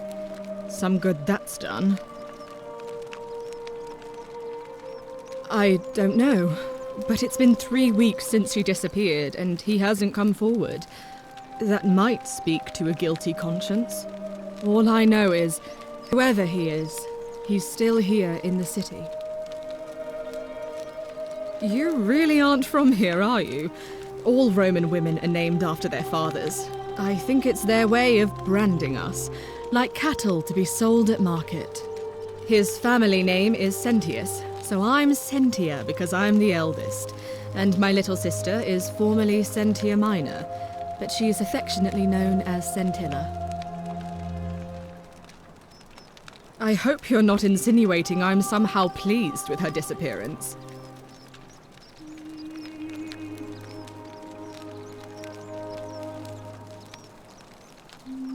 Oh, you're awful. Get out of my villa and never speak to me again.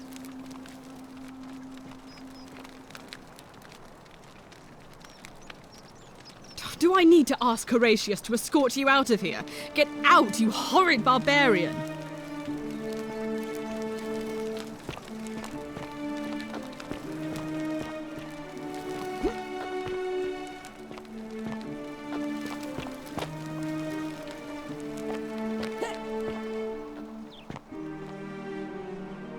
Oh!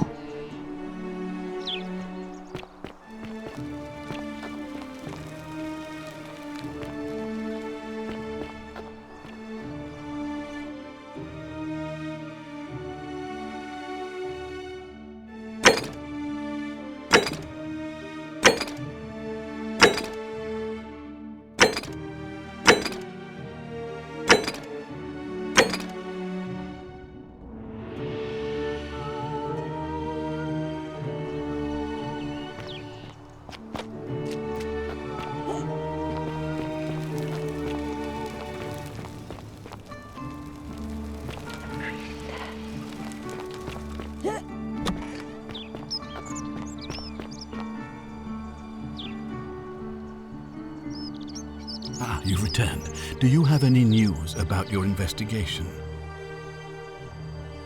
Of course. What is it? Yes? Why do you say that?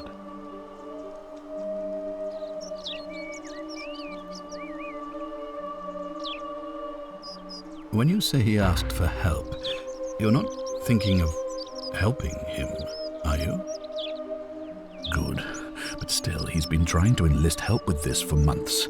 Even if you don't help him, it's only a matter of time before he becomes desperate enough to do it himself.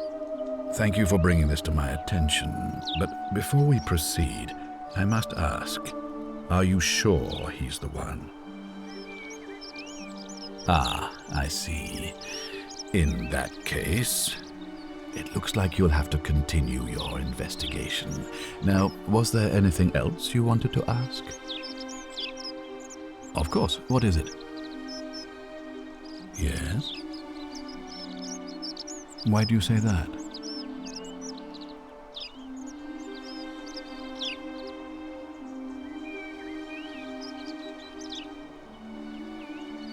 So I'm told. But while that is distasteful, asking for tributes is not uncommon, so I don't think it's going to break the golden rule. It looks like you'll have to continue your investigation. Now, was there anything else you wanted to ask?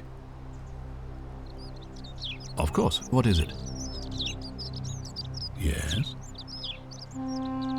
Why do you say that?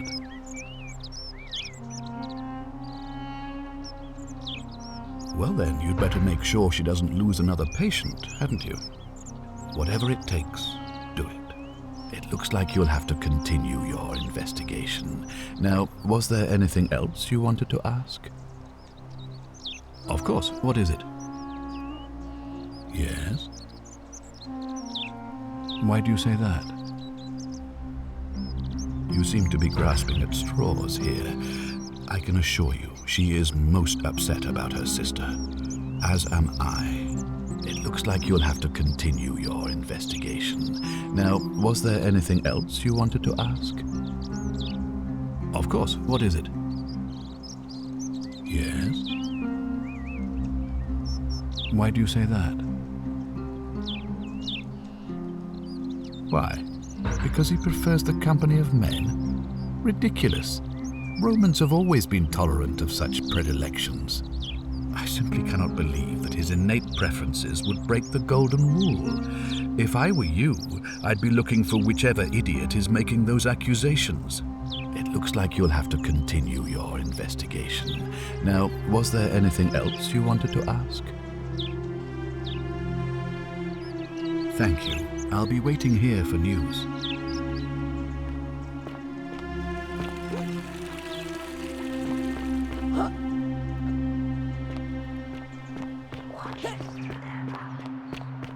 Isn't the great temple majestic?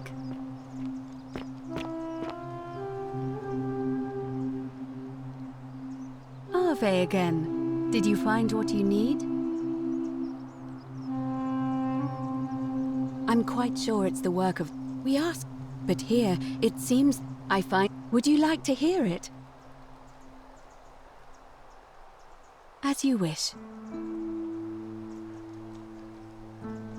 Oh my,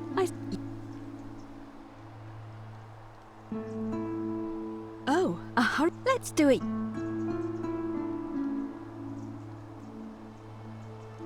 You know, I'm not entirely...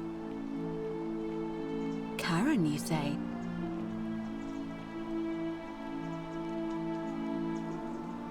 Older. I see. I wonder if... No. I apologize. I don't mean to be cryptic. It's just that you've got me thinking. Have you spoken with any of the others about how they arrived here too? I really think you should. Go around and ask them what they remember and see if you notice any patterns. Good. Thank you. But please be careful. I just don't want to see what happened to Livia happen to you too. You have? Then what is it? Yes, I understand many of our friends were carried here by a river current. What else?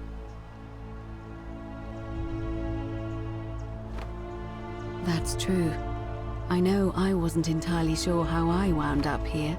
What else? Yes, I also had such an encounter. It's as I feared. I think I understand what poor Livia has been going through. You mentioned earlier, you met a young woman in the forest named Karen, yes? I see.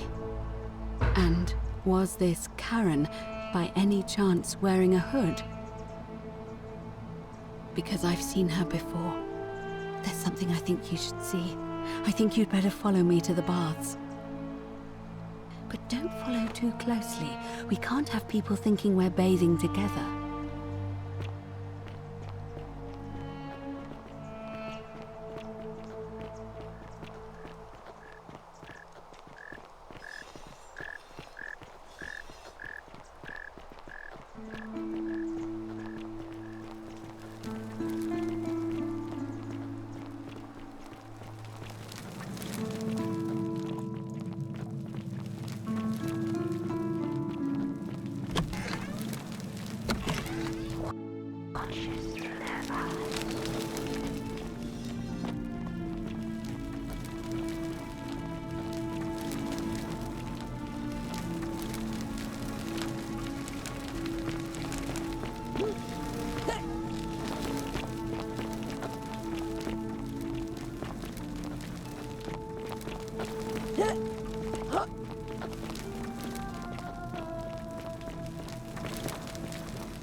All right, you're here. You were asking how I knew the young woman you met by the river was wearing a hood. Here, look down at the bottom of the baths. It's a little hard to make out in this light. If only we could see. Oh, what a marvelous lamp. But do you see it? Somebody waking up by a river in a forest to find a hooded figure with a coin. It's just as you described it, only your pronunciation is a little off. The name you heard wasn't Karen. It was C-H-A-R-O-N, as in Charon, the ferryman of the dead. Charon, who, in exchange for the right coin, helps the souls of the newly deceased cross the Styx, the river that separates the land of the living from the land of the dead. When I dragged you out of the river, I thought you were never gonna wake up. I checked your pockets for ID, but all I found was some loose change. Feels like I've spent my whole life in a dead-end job with an endless commute. Sorry if I sounded cagey, it's just that I don't always get the best reactions when I introduce myself. My name's Karen. there are a bunch of old stories about the gods punishing people by making them do the same futile task over and over.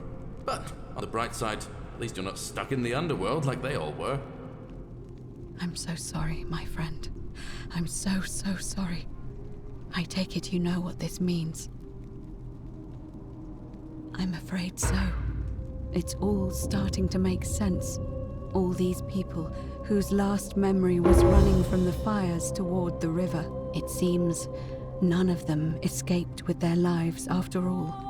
Perhaps we should be grateful they don't remember their final moments. It also tells us that the Golden Rule is the work of Pluto, the god of the underworld, and why his epithet has always been Father of Riches. I know it's a lot to take in, and you look as if you have questions, so I'll try to answer them if I can. That was my first thought too. In the old stories, the underworld was where the souls of the deceased were taken. But it was also possible for the living to reach it without dying, if they were particularly fearless. So I'm afraid I don't know. Oh, I'm sorry. I keep forgetting you're not from here. If you were Roman, or even Greek, you would know these stories. Each of them is slightly different, whether the storyteller was Plato, Homer, Virgil, or Ovid. But they always involved the souls of the dead meeting a grim ferryman named Charon on the bank of a river. It was said that he'd help the new arrival cross, only if they could pay him with a coin, an obol. That's why it was once our custom to bury our loved ones with a coin in their mouths. Charon's obol, we called it. Of course, an obol was a kind of Greek coin, because we inherited this knowledge from the Greeks. To be fair, the ferryman isn't exactly as the poets described, and he, she, they seem to appear to different people in different guises. You say you saw a young woman named Karen with a hood, and I once heard Kabash mention a stranger in a ram headdress named Kerti, and Rufius described meeting a stranger named Kamut Tabal wearing an eagle headdress. But whatever form this stranger took, they were always wearing a hood of some sort, and their name always began with a K sound. I suspect the only way you'll solve this riddle is if your paths cross again. Good question. Let's see. In the stories, Charon would always require a coin as payment for passage across the river, but that never made any sense to me. What does an ancient immortal being need with coins? In our case, it seems Charon didn't take the coins we had. He or she merely checked we had one in our possession. So, maybe there's something special about the coins each of us had on us. That might explain why we wound up here, but so many others did not. No. I mean, I had my suspicions, especially after Livia's ramblings, but I would never have figured it out without your help, I promise you.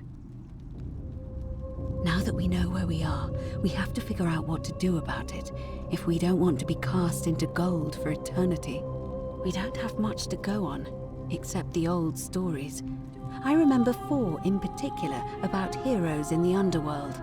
Hercules, the demigod and son of Jupiter, Orpheus, a Thracian poet, Sisyphus, a king of Ephyra, and Aeneas, a Trojan hero. Hercules was able to leave the underworld because he cowed its god with his strength. Sisyphus and Orpheus both relied on their wits instead.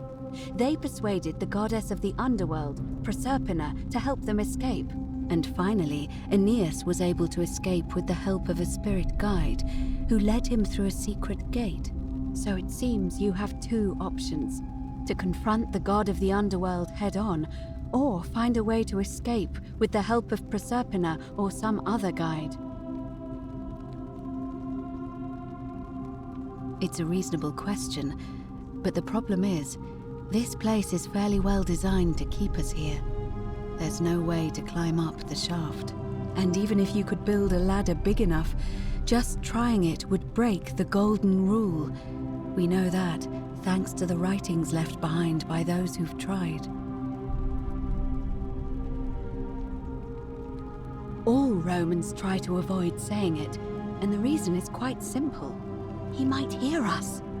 You may refer to him as Pluto, if you wish, but you'll only be calling attention to yourself. Do so at your own peril. Shh! Is everyone so blunt where you're from? Oh. That option would be the boldest, but also the only way to learn the truth about the Golden Rule, and maybe even put an end to it. As I said, Hercules managed to overpower the god of the underworld, but he was a demigod. Forgive my candor, but you are no Hercules.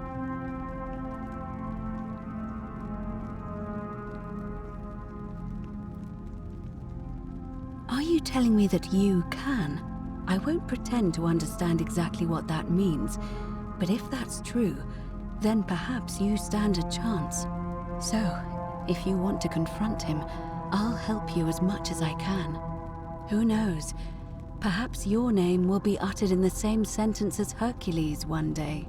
But first, you'd need an audience with you-know-who, and for that, you'll need to enter the great temple overlooking the city. The problem is, the door has been sealed shut for as long as I've lived here, and there doesn't even seem to be a keyhole. I suspect the answer lies in the desecrated obelisk in front of it. I'm not sure if you noticed, but there are 4 plaques missing from its base. It looks as though somebody, or a series of somebodies, forcibly removed them, and in doing so, dishonored and angered our divine keeper. If you could recover and replace all 4 of those missing plaques, I imagine he might be willing to receive an audience again. It's the towering stone monument with 4 sides and a pyramid-shaped head that stands before the great temple, a dedication to the god of this place. You'll find them all over Rome, but of course they were looted from Egypt many years ago. It seems one of them made its way here too, although how is a mystery. However, this one is unusual in that each of the 4 sides is decorated in a different style: Roman, Greek, Egyptian, and another I don't recognize. That means you'll need to recover 4 different plaques: Roman, Greek, Egyptian, and a 4th, a mystery plaque. Good question. To answer that, we first need to ask who would have defaced the obelisk in the first place. It would have had the god's name engraved into it, so it may be that whoever desecrated it wanted that name to be forgotten. And there's only one group of people I know of who might want to do that. There's a cult in Rome that often argued there is only one true god. Theirs, of course. They've been known to start fires, as well as deface religious monuments whose existence challenged their beliefs. If I were you, I'd go looking for them. Of course, they've all been in hiding since the fire last year, so finding them won't be easy. But I did hear a rumor they have a secret shrine somewhere in the city. Perhaps, if you could find that, you might be able to recover the Roman plaque. I don't know. But perhaps you should begin your search with the local Greek fellow, Georgius. His store is in the Forum. Perhaps Kabash, our Egyptian resident, will be able to tell us. Unfortunately, he disappeared weeks ago. But I did hear Aurelia is peddling rumors about him at the tavern, so perhaps you could talk to her, or just take a look in his room. I'm afraid you're on your own with that one, but perhaps finding the other 3 will illuminate the way.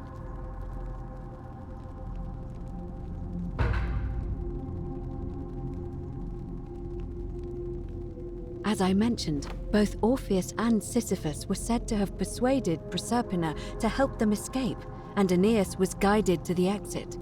The problem is, those are the stories of a poet, a self-aggrandizing king, and a brawler about their own heroic deeds, so they should be taken with a grain of salt. First, Proserpina. What we do know about her is, well, it's a grim tale. It said the god of the underworld abducted and dragged her here against her will, forcing her into marriage. If the stories are true, then I suppose so. The problem is, how do we communicate with her without being noticed by her captor? Leaving that aside for a moment, there is also the possibility of a spirit guide. I don't suppose you've come across one of those in your travels? Truly? And you're only bringing this up now? Then again, I suppose you were worried I'd think you were as mad as Navia. Can you tell me more? Is it the same voice? What kinds of thing does it say? Fascinating. Perhaps she's a benevolent spirit. Or perhaps... Perhaps you're hearing the voice of Proserpina herself. If she has indeed been abducted, it would make sense for her to speak in cryptic whispers to avoid detection. Tell me, has she told you anything that might lead you to the way out? Oh, I see. Well, let me know if you hear anything that might be a thread through this labyrinth. All right. I would suggest not discussing this with anyone.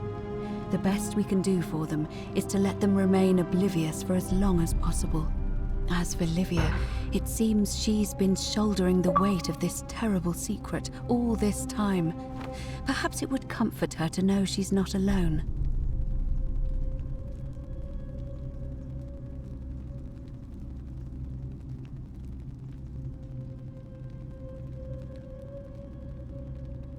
In any case, time is of the essence, so you'd best begin. May Fortuna guide you. Although you may not need her with Proserpina on your side.